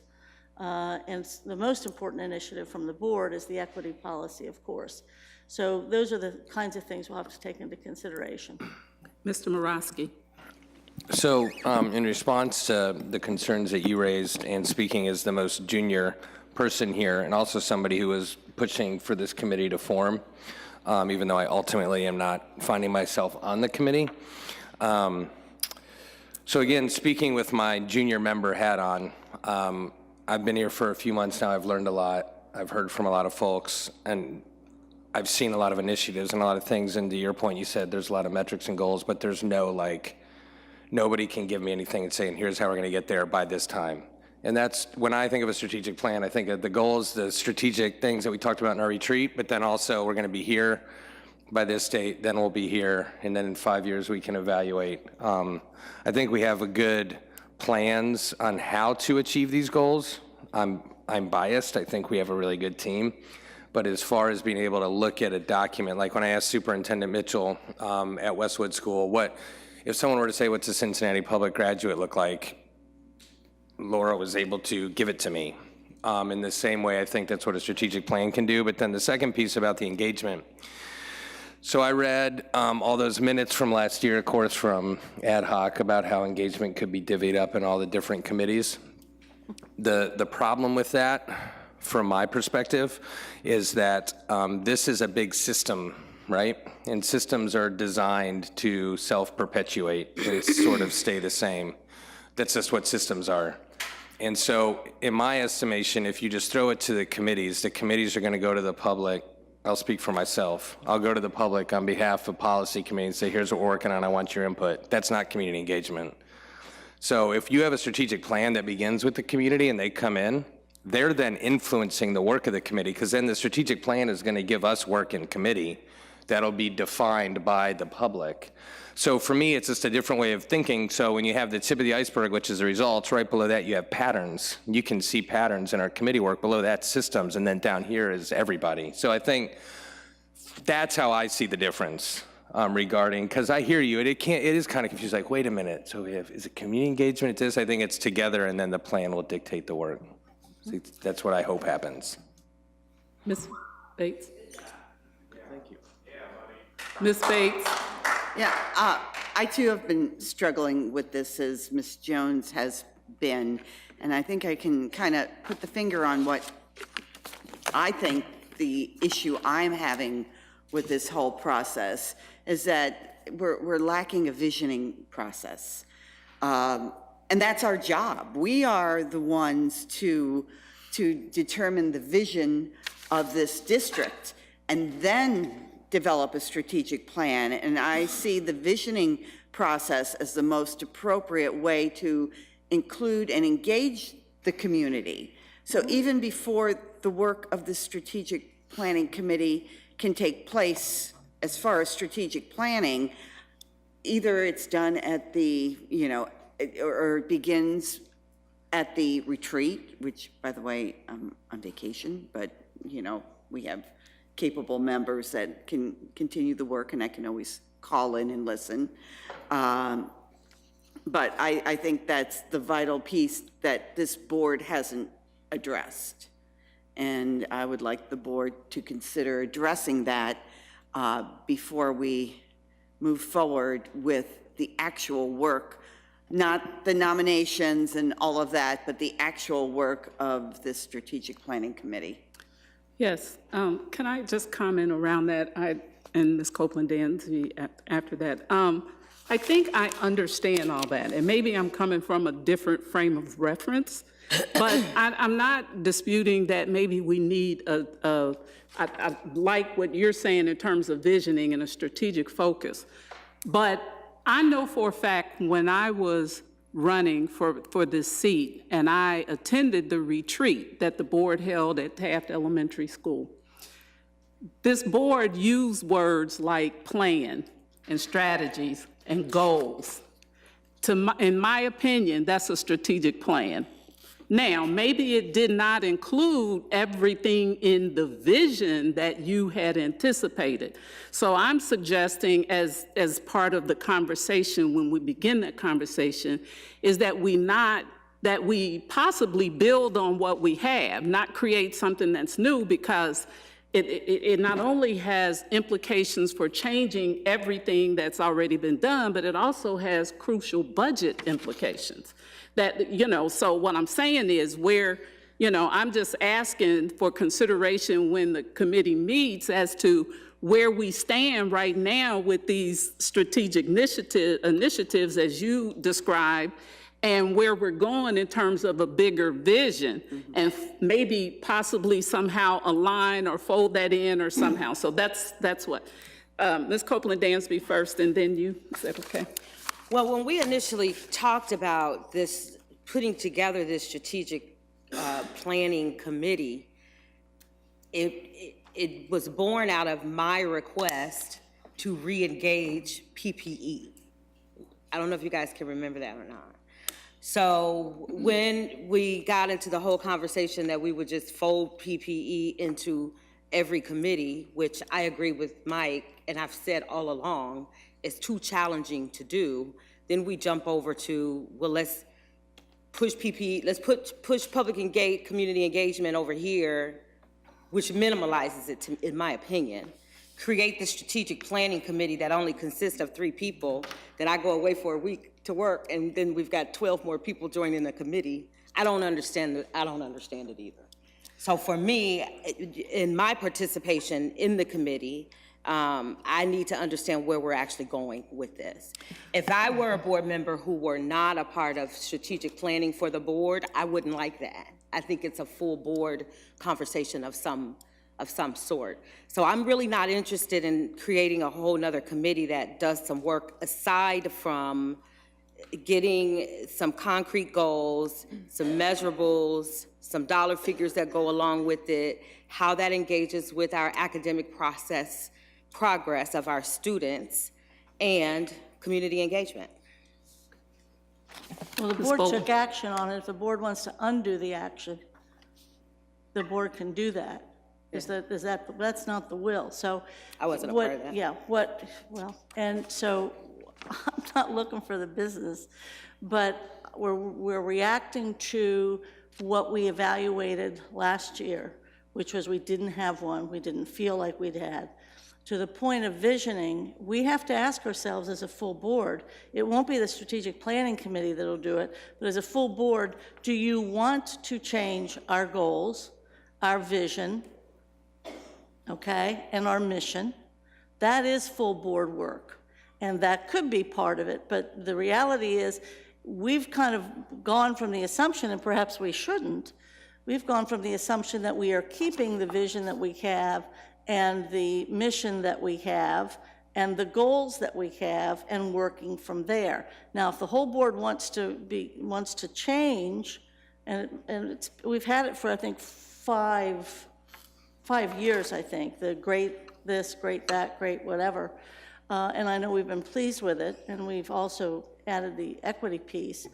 That's full board work, and that could also be some of the stuff that the strategic plan would say that needs to be in place. But that's a board decision, if you want to change the vision and the mission and the goals, and that would be useful if we want to. And then from the committee standpoint, I think that's what the work is initially, is to get through some of these things, to come back to the board with some questions, some concerns, and some issues, and to try to get the some of the rudimentary things at least in place, some of the mechanical things. I will say, though, that as much as we have these fabulous strategic initiatives, and as much as we created a vision and mission and those goals 5 years ago or so, they did not include a great deal of community engagement. It was a board operation, and we did not involve the community. And I think we've paid the price for that for a number of years, and I think that has to be part of the focus. Yeah, and I don't disagree with that. As a matter of fact, that's why I said earlier, couldn't we build on the current strategic initiatives? And I like the idea of visioning, what have you. If we build on it and focus more of our efforts around incorporating a strong community engagement process. But I also want to say, because I think it's important, and I'm going to speak for myself. I can't speak for anybody else. I think what has happened in my case is that I've kind of lost some of the information talked about from last year to this year, because we did pass unanimously that vote on the PPE plan. We did. It was unanimous. And I did go back and I reread it and everything, and then especially when we started talking about this strategic planning and community engagement initiative, and I am fully supportive of it. It lost context for me. And I think like these kinds of conversations are conversations we probably should have had all along and thinking about it, and we just didn't get to it. So now we have to go back and spend our time trying to clarify what the purpose is. But what I don't want is for us to just go through this and, you know, I keep hearing this timeline for October and not be sure that this is what we're gonna do. We have to just recognize what this is. And if it means visioning or whatever, then we have to do it. But I personally don't think we should let go of our current strategic initiatives because it's not completed. Ms. Bolton? I think I've said publicly 3 times when we've discussed this, that what we're doing should not stop, should not wait, and indeed it does need to be incorporated. That's why we even suggested the October 1st so that we get some of this early stuff figured out. The point that is being made, though, in this effort is to say, you know what, the community has a right to participate, and the community has a right to determine the destiny of the district. It can't be 7 board members, and it can't be the superintendent with all of the wonderful administrative folks that we have. And I think the community will embrace the opportunity to help. And it's not to change or undo, if anything, between the efforts of Superintendent Ronan for a decade and now this absolutely inspiring year that we've spent with our new superintendent, the reality is we're on a platform for a great launch, but the people in the community have to know that they are helping determining the future of the district. It can't just be us. It has to be, it's their schools and their district. Mr. Morosky? Mr. Morosky? To piggyback off that, I just have to say that the notion of slowing down right now is astonishing to me, because at our board retreat, We had 7 of those strategic goals. We agreed all 7 of them were fine, but one was duplicative, and we replaced it with strategic planning. That was in January. Then the idea of a charter for this committee, after we talked about it a lot, was kicked to policy. The board had it for weeks. We talked about it one more time at our last policy committee, and then we passed it. And so quite frankly, it's May. And the idea that we're having this conversation to slow down, to me, again, to repeat, is astonishing. And I read this survey as well as everybody here, and just to echo Board Member Bolton, I mean, it was pretty loud and clear that the community feels like they're disengaged. And I don't know that there's a sense of urgency to have it by October. I'm not saying that, but I think we have to go forward with this. And I've said in these meetings a couple times that I do think it has to be a committee, or it's not going to get done. And we don't all have time. We tried to get a meeting of all 7 of us. It took an hour. So it has to go to committee. It needs to be focused. I trust Erica, Eve, and Ryan to do it. And then if we can go to the meetings, we can. But I don't think anybody, I'm not, I'll speak for myself as well. I'm not lobbying to do away with the strategic goals that I inherited. I think they're awesome. The ones that I saw at the retreat last year when I was campaigning, and then the same ones we saw here. All we did was say, let's give it a focus. So I also would like, again, to remind everybody that the charter that Melanie, Eve, and I had, everybody had and had seen, and it had the amount of people on the committee, it had the rules and everything in there. So I think we need to move forward with it. I think we can move forward. We don't need to, I mean, the reason why I brought it up is because these are the kinds of questions that are going to probably be asked in the committees. And I don't want anybody, you know, I'm hearing this thing about, it's sounding like that I'm being made to disagree with the focus on community engagement. I am not. I believe in that fully. I support the committee because there's nothing we can do about that. All I'm saying is we need to consider what we have now, and as long as you can put that on the table at the committee about how we work within what we have, instead of creating a whole new process where it's gonna start off with a whole new plan. I'm just saying include what we have and consider the budget implications. Yes, well, you know me, I always like to consider the budget implications. But I just want to make sure we're clear. The October deadline is for the rudimentary mechanical kinds of things to be done. The plan, strategic and engagement plan, is not supposed to be done until 2020, if I recall that, the final one or something, if I recall, the January of 2020. So this early stuff, the reason we were emphasizing the October was to indeed incorporate and also do an assessment of what we have. I'm a big assets, figure this out, put it up on the wall, what we're doing. And I think that will take that time to do that, and get the community involved and get the collective bargaining unit folks involved, and which is actually required by the contract because it's long-range planning. So I think if you as president, we can have a discussion and keep bringing this back, I think it would be very useful. And I think the 3 of us talking and involving the administration in that effort would be great. Right, yeah. I agree with that. Okay. I have a question. Yes. So do we have a mechanism to measure whatever this deal is about community engagement in each committee? I know one thing that I can do in student achievement. We have to move from our original room. So I think it's engaging. We even do community reports where some of the stuff's coming from the field. And I know that I think finance has had pretty wonderful attendance as well. Policies had great attendance. There's a big difference in the committee meetings now than even last year from a standpoint of participation.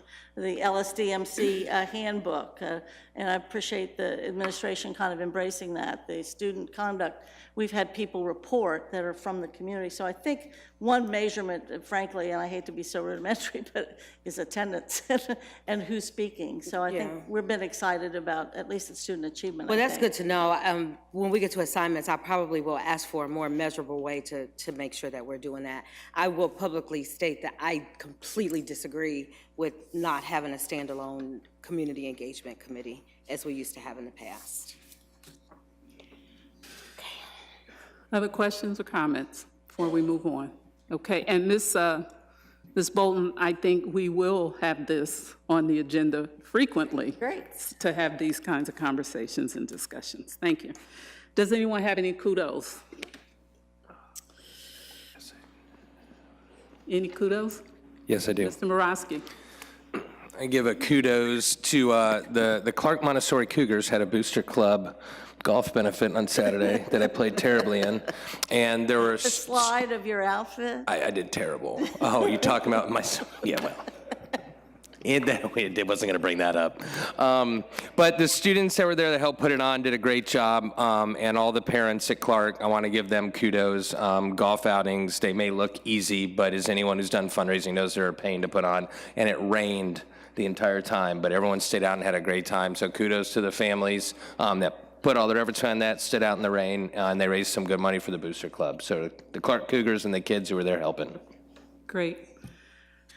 I had a kudo for, not surprisingly, for AWL and their international festival, the close of the year festival. It simply is singularly impressive, and it just makes you so proud. And I don't know how many languages are represented there, but the performance was the best yet, as I understand, and the food was wonderful, but most particularly, you were looking at the world when you go to that school. And I'm thrilled, too, that there's going to be a school-based health center there located as well for our folks. It's very impressive. Thank you. And I have a kudo congratulating John P. Parker School for their early literacy program. The room was full with parents, students, siblings, community, partners. They had it at a hotel, got it for free over there by MedPace out in Madisonville. They did pretty good. And it was a great keynote speaker who is a lady, she's a journalist actually, and she is tracing her history. And the kids were just looking at her like with stars in their eyes. And she's tracing her history and actually found out her family, of course, great-great-great-grandfather was a slave, and she has traced it back at least that far and plans to continue it as far back as she can, at least until she runs out of money or something. But it was an excellent program, and I was very pleased to represent the board at that. Any other kudos? I have one. Yes. We've had a great night. One of my best or fun times when we have the valedictorians and salutatorians, and I'm so glad that there's been an increased awareness, and thank you to our parents for their support of our students. But I don't think anyone has said thank you to our staff, and thank you to our teachers. That's right. Thank you to our principals. And just an honor to stand over with our superintendent, and I said, you should be so proud, Superintendent Mitchell, because you have an amazing team and you all work very, very hard. So kudos to our team that teach our students.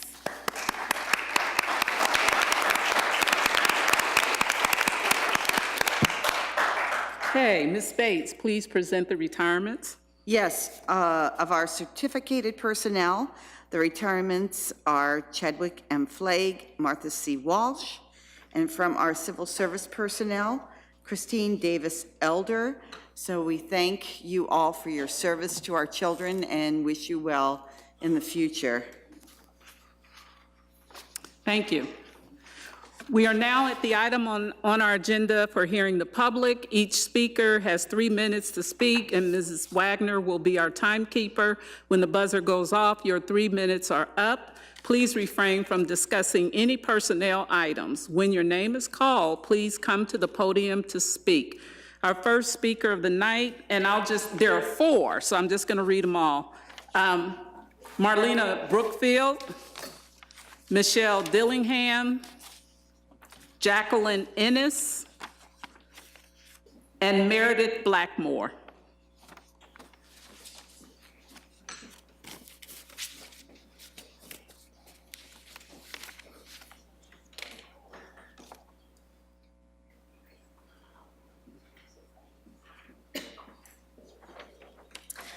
Hello again, esteemed board members. I think Michelle Dillingham left, actually. So what I want to talk to you about tonight, so the board is currently reviewing and updating the district LSDMC handbook and policy 9142. I want to speak about one of the proposed changes in particular, which is the one to change the status of student representatives from voting to non-voting members. Some of you are already aware of how I feel about it, but I'm not alone in my opposition to this. Several administrators, teachers, fellow LSDMC members at other schools, and student representatives across the district are concerned and frankly outraged. The most succinct summary of their responses is, how dare you? How dare you deny them an active role in making decisions that affect them in their school environment every day? How dare you underestimate them? They're voting members now according to policy 9142. So at some point, it was believed they were mature enough and had the wherewithal to handle the responsibility. So what changed? It would seem that by being willing to step up and serve as a student representative, they're demonstrating a modicum of maturity and responsibility. Likely, these are students who are already actively engaged, and they know what they're about. It would be a slap in the face to these members to have their voting ability revoked. By the time they graduate, most of our students are at least 18, old enough to drive a car, old enough to go to war, old enough to vote. We want them to have developed the skills to be successful in life and become full participants in our democratic system. But so many people, not just students, are out there seeing a system that seems to be crumbling a little more into ruin every day.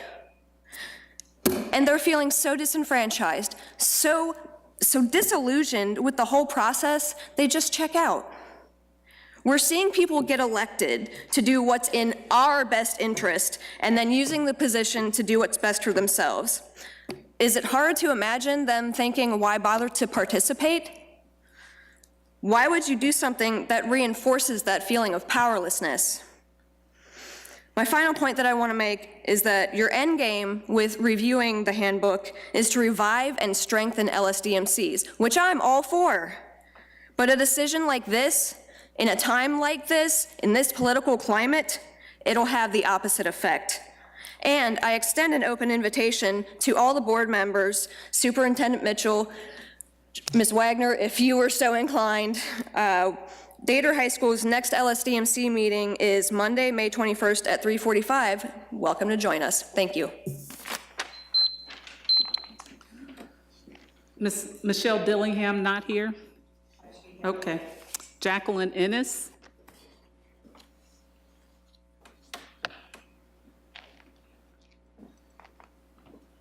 Hello. My voice is a little hoarse. I apologize.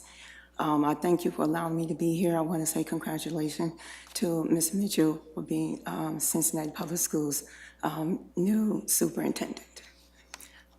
Before I have something I want to read, and it would not be right for me to read this without first acknowledging, without stating any names, the person who at this board in this building allows me to come and express my concerns to him. And I just want to say thank you.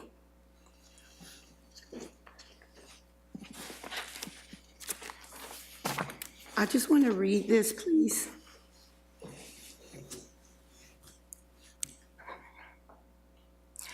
Committing an act of cruelty to children or an act of child endangerment, physical abuse, mental injury, emotional abuse, provoking an altercation between students, acknowledging, contributing to, or knowingly failing to intervene in the harassment, intimidation, or bullying of a student, willfully omitting and being negligent in reporting information regarding the evaluation of students and/or personnel.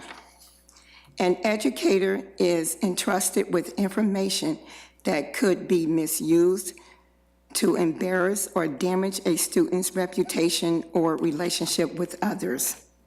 Using confidential student, family, or school-related information in a non-professional way, gossip, malicious talk, or disparagement. I'm sorry if I can't pronounce that word properly. And what I have read is from the Ohio State Board Licensure Code of Professional Conduct for Ohio Educators. And my goal here today, and I would like to see this in the hands of every Cincinnati Public School parent, student, caregiver, and guardian. Thank you. Thank you. May I also add, if you don't mind, I would like to put my email address out there for anyone who would like to contact me concerning this. My email address is JEMAIL,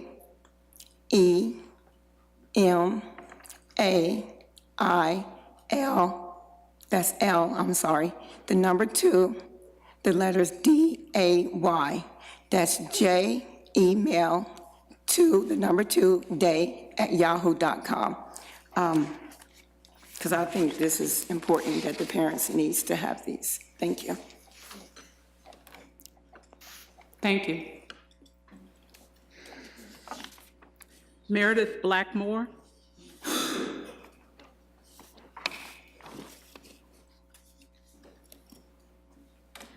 Good evening. My name is Meredith Blackmore. I now understand the process for filling the vacant Board of Education seat, but would nonetheless like to recognize a very deserving candidate. I live in Cincinnati and am a public school teacher myself. As an educator, I see the importance of experience and dedication in making decisions that will impact the lives of countless students. Renee Avia hired me as a teacher. I was taking her position as a Spanish teacher while she was moving into an administrative role within the same district. Renee has always been an inspiration to me as an educator, one who consistently worked to put students first while improving herself. As a national board certified teacher herself, Renee mentored me for 2 years while I also pursued and achieved national board certification. Decisions about education should be made by educators who are the top in their field and passionate about putting all students first. Renee Avia was the runner-up for the CPS School Board last November by 28 votes. The voters of our city clearly support her and her dedication. I respectfully request that Renee Avia be strongly considered for the vacant school board seat. Thank you. Thank you. Thank you to each of our speakers. Okay, we're moving on to our resolutions. Mrs. Bates, would you please read the resolution for board consideration? Yes.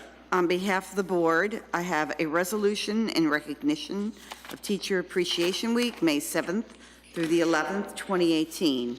Whereas our country's future depends upon providing quality education to all students, and whereas education and knowledge lay the foundation for the future of our children, and whereas teachers play a crucial role in building a foundation for success that follows students well beyond the classroom, whereas teachers fill many roles as listeners, explorers, role models, motivators, and mentors, and whereas teachers are actively committed to helping children explore their abilities, strengths, and interests, and whereas teachers mold future citizens through guidance and education, and whereas teachers consistently demonstrate their ability and commitment to students through their willingness to give their time, energy, talents, and ideas, and whereas our community recognizes and supports its teachers in educating the children of this community, now therefore be it resolved that the Cincinnati Board of Education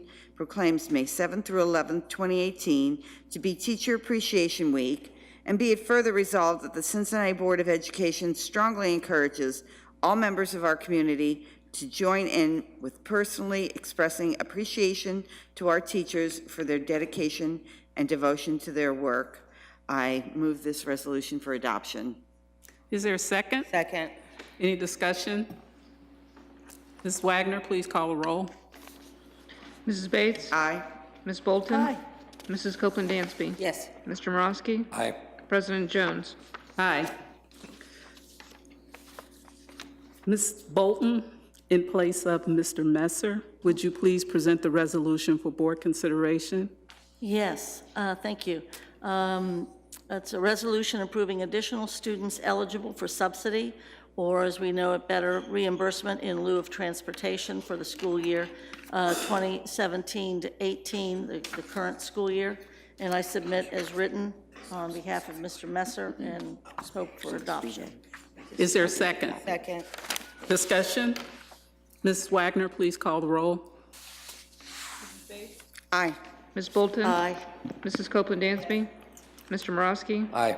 President Jones. Ms. Spates, would you please present the resolution for board consideration? Yes, I have a resolution approving the waiver of Board Policy 5465, commencement exercises, and allowing certain students to participate in commencement exercises. I move this resolution to be for adoption as printed. Is there a second? Second. Discussion? Did you get the second, Treasurer Wagner? Okay. Discussion? Ms. Wagner, please call the roll. Mrs. Bates. Aye. Ms. Bolton. Aye. Mrs. Copeland Dansby. Aye. Mr. Morosky. Aye. President Jones. Aye. Ms. Bolton, would you please present the resolution for board consideration? Yes, coming from both the revision of the LSDMC handbook and also work in the policy committee, presenting two policies that have been revised. One is Board Policy 7500, which is about community learning centers, and it's in, you have the red line version of that.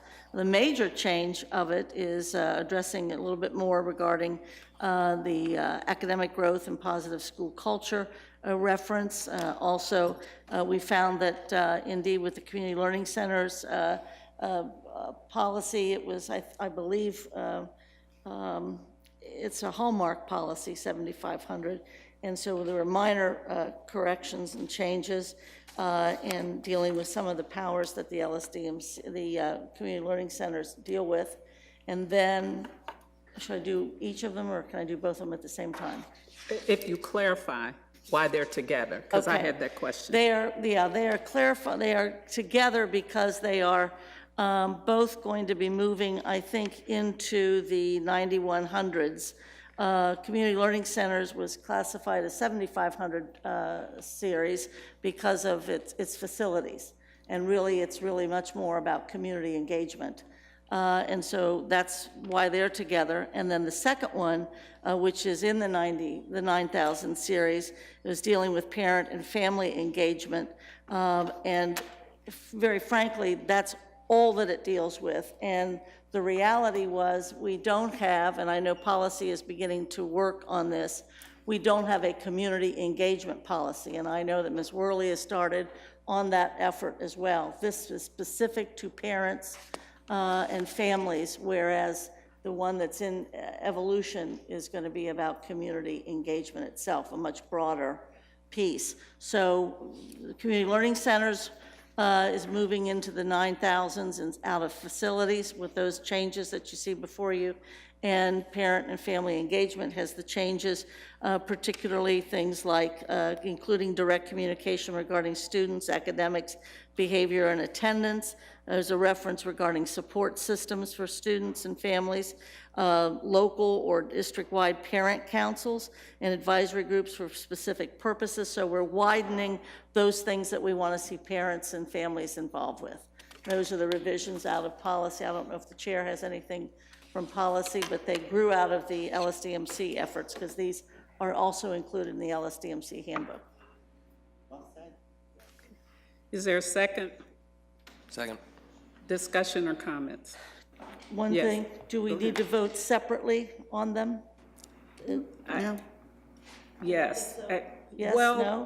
one is Includes both of them. Yeah. changing, you're rescinding one? You're not rescinding it, right? But you're changing the language? Yes, Okay. for both of them. I don't think you do. The No, resolution. same resolution. The resolution takes care of it. So the resolution is community learning centers and parent-family engagement, whereas the Cincinnati Board of Ed is reviewing the existing board policies. The Board of Education has determined revision of the current board policies are in order to make consistent with current state laws and what have you. Ms. Copeland Dansby. As it relates to board policy number 9140, parent-family engagement, I just want to be clear with the committee chair, I guess I'm asking. It's been mentioned that the committee is widening this policy. Is there anything that's restricting parental and/or family engagement at all? Or taking anything away? No, that didn't would think not be so. the intent. I didn't think so. So I just wanted to be clear, because I see some strike through, and I think I'm following the, family-friendly partnership and that. So is that just cleaning up language? Well, yes and no. Okay. Can I ask this question? Yeah. Because one of the things is part of policy's work plan. You're reviewing all of the policies in the district and administration. This is part of that sort of cleanup and cleaning up the language that came from, it's the clarification came from administration. And so all these policies now are waiting on policy committee's review, and that's where that came from, I'm trying to say, right? Right, it's cleaning up language, but it's also, being more specific about the way that families can participate, so. Okay. So the intent is. So it's broadening. the Yes. language. Okay, thank you. So back to my question. My question directly was about the family-friendly partnership in the schools and that. Is that just cleaning up language? It's in that top paragraph. Looks like the pages aren't numbered, but. Right, oh, that first 9140, paragraph. right. Is that just cleaning up language? I mean, we thought that was very similar to the second paragraph. Okay. And that it was superfluous. Well, that's the only strike through, basically, except for where we talk about measuring effectiveness and accountability, but I see what you've done with that. But then you added suggested formal or in-school opportunities. Like, that's an addition. And then my question was, is this a strike through just because we're cleaning up language? Well, we are, because that's not really policy. It's just kind of an introduction. Yeah. Okay.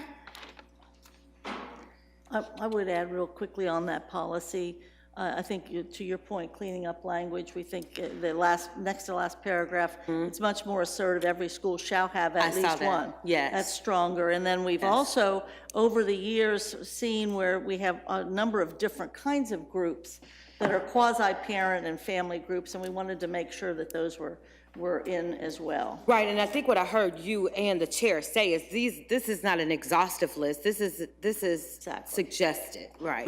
So, okay, yep. Any other questions or comments? Ms. Wagner, please call the roll. Mrs. Bates? Aye. Ms. Bolton? Aye. Mrs. Copeland Dansby? Yes. Mr. Morosky? Aye. President Jones? Aye. Mr. Morosky, would you please present the resolution for board consideration? Yes, it's my pleasure to present a resolution rescinding Board Policy 9210, Citizen Organizations, and as dramatic as that may sound. So we are, it's come to the Policy Committee's attention that, just to piggyback off what you were saying, President Jones, that policy, we have a lot of policies, and they haven't had a real deep dive cleanup in some time. And so we're starting that process. We spent our first couple policy committees lining up the different series based on importance and when the last time they're even looked at was. And so we're starting, as is the theme of this evening, I think, this engagement. We started with reaching out in the community. So we're in 9,000 right now, and this policy was duplicative of policy 9212. So I present the resolution as written. Thank you. Is there a second? Second. Any discussion, comments? Ms. Wagner, please call the roll. Mrs. Bates? Aye. Ms. Bolton? Aye. Mrs. Copeland Dansby? Yes. Mr. Morosky? Aye. President Jones? Aye. Ms. Bolton, In Mr. Messer's absence, would you please present the resolution for board consideration? Is that because I'm at Messer's table? Because you have the paper right in front of you. Okay. Yes, happily. Cincinnati Public Schools, a resolution accepting the amounts and rates as determined by the Budget Commission and authorizing the necessary tax levies and certifying them to the county auditor. I submit as written, and perhaps if the treasurer would want to describe what that is after we have a first and a second, that might be good. I submit as written. Was there a second? Did you ask her to clarify? If we get a second, well, then she can Is there a tell us. second? Second. Any discussion or comment? Ms. Wagner? I'd be happy to clarify. So this is an annual process. The Hamilton County Auditor revises the tax rates that are charged on people's bills, property tax bills, based on the valuations. So the millage rates fluctuate sometimes based on new valuations, new construction. And so this is just an annual process where we adopt those rates. Then we use that to generate and calculate our forecasted revenue. Thank you.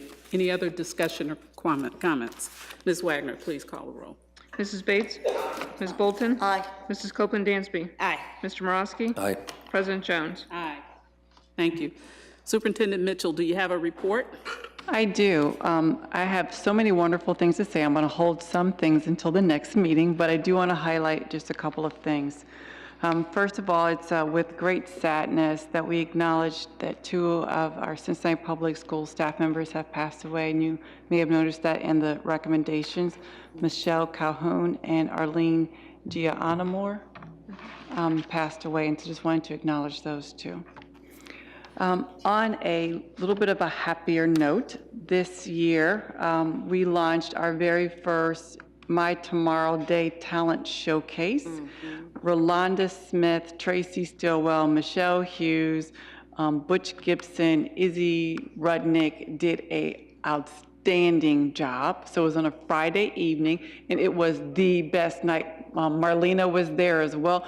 For those of you who don't know, Marlena was my student when I was the principal of Westwood School, and so to see her now with her own 9th grade is just very exciting. Oh, that's amazing. But I wish that you all would have been able to see it. We had, our host was Ashley Brown from Channel 5 TV. We had a jazz combo. We had little preschoolers from Vine playing the violin. We had Rockdale students who were doing gymnastics. They learned gymnastics at their school. What they are getting for free through Cincinnati Public Schools has cost me an arm and a leg. It is amazing, all of the things that these kids are doing. We had a little girl who did rapping. She was from AWL, and then you had a step show from the Men of Moore at Cheviot. It was a good, wonderful, fun time. There were lots of parents and community here, so our very first, we're gonna make it bigger and better for next year. So congratulations and a big thank you to all of those who supported our young people and actually made it happen. The other thing that I would like to highlight is that this week is Teacher Appreciation Week, and so we would just really like to acknowledge all the teachers within Cincinnati Public Schools, and I have a very short video clip to show you one of our teachers. My mom did daycare when I was little. I was the kid who played school. You know, it's like, okay, everybody, I want to be the teacher. My name is Becky Arlington. I teach 2nd grade math and science at Mount Airy School. I knew I was going to be in education, but I also knew I'd be in urban education. I like the fast pace, so this is definitely my speed. It's who I am. I am a teacher. She not only works with the kids, but she helps staff as well. She's the team leader for 2nd grade. She helps them not only gather the data, but they use the data to help improve instruction. I'm constantly thinking about what's next. How did I do yesterday? What can I do better tomorrow? Her students come first. She will go above and beyond each and every day to make sure that they are getting what they need. I have the highest expectations for all of my kids, and I let them know that when they come in the door. I love these kids. These are my kids. I'm Becky Arlington, and I am CPS. How are young girls? Great video. Thank you to all of our teachers who do an amazing job each and every day on behalf of our kids. That's it. That's it. Thank you so much. They do. a wonderful job, as you stated. Thanks. Okay. I need a motion to approve the recommendations of the superintendent. So moved. Second. Okay. Any discussion? Ms. Wagner, any discussion? Ms. Bolton? Yes. This is just a kind of reminder from last year. It may have even been earlier this school year, but I think it's left over from last year. On pages 2 and 3 are listed test coordinator supplementals and also technology coordinator supplementals. And I have a couple of questions about that, but the overall piece was that as we were dealing with supplemental contracts in student achievement last year and this, I believe we determined, not the committee, but I think the administration obviously had agreed, and maybe it's here, that this nearly $100,000 for both of those together would not necessarily be coming from Schedule E dollars. So just to clarify, this $100,000 for test coordinators and for tech folks is separate from supplemental, which then gives us $100,000 for direct student. Great, thank you. As a result of our conversations and negotiations, this was pulled out of Schedule E, and it is set up in a separate budget. Thank you. Any other discussion? Ms. Wagner, please call the roll. Mrs. Bates? Aye. Ms. Bolton? Aye. Mrs. Copeland Dansby? Aye. Mr. Morosky? Mr. Morosky? Say aye. We're voting on the superintendent's recommendations. Aye. President Jones? Aye.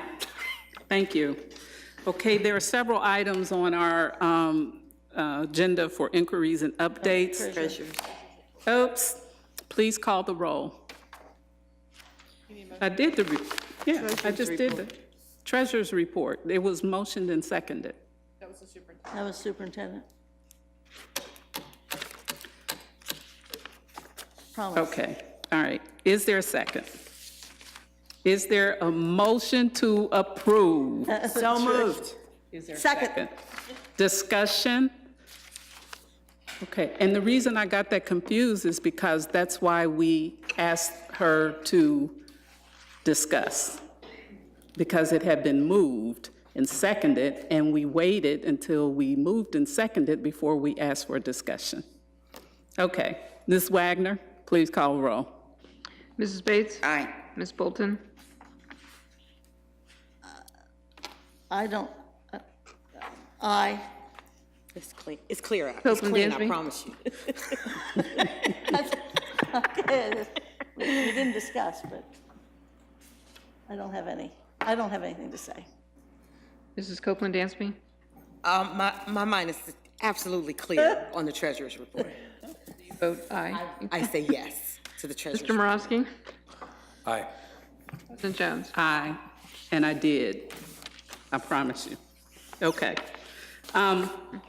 So under inquiries and updates, the regular business meeting that was scheduled, I think everybody knows that why that's on there. There was a change in that date. We added that meeting on that day, and then there's been a change since. So it's a non-issue, right? Okay. All right. And then we also are in need of someone to do the Woodward graduation due to Mr. Timmons leaving. Is there anybody at the table who can do it? Mr. Messer said to me, coming out of the boardroom, that it's possible he could do it, but if somebody would perhaps check with Mr. Messer, and then I'm sure we'll find, if he can't, but he said he thought he would be. We'll find somebody, yeah. Okay. Ms. Bolton, the next two items are yours as updates, and hopefully they're brief updates. Yep, unless anybody asks questions, they'll be real brief. Here we go. Later start times, as you know, we've been working on that for 2 years.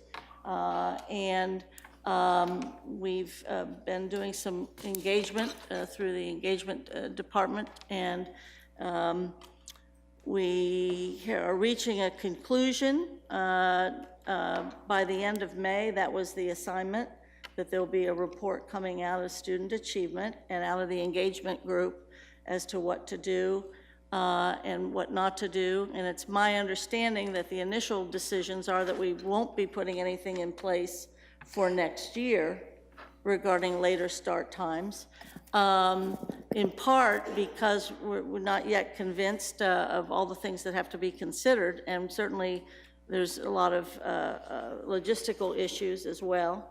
And it's possible that as we move to that 7-hour day and that 7-bell day, there might be some adjustments in high school schedules, but we have to make sure the community doesn't think that that's necessarily related to the later start as much as it's in the instructional day. So an update is that we will have a report out of student achievement of all the things that we found out and all the things that the parents have suggested. And we even have an editorial from somebody's alma mater here. Vice President Copeland Dansby. Where the good folks are. The Walnut Hills folks did a survey and then wrote about it. And so we have also student voice involved. So we'll be back on the last meeting in May from student achievement, and we'll have a summary report, not necessarily any recommendations, but a summary report. Thank you. Budget priorities? Budget priorities, I think we just continue to discuss that. I took a little bit of my time and I submitted to the superintendent some reactions and questions from the presentation that we had the other night. Appreciate it, which really emphasized all of the wonderful initiatives, dealt with $60 million or so dollars.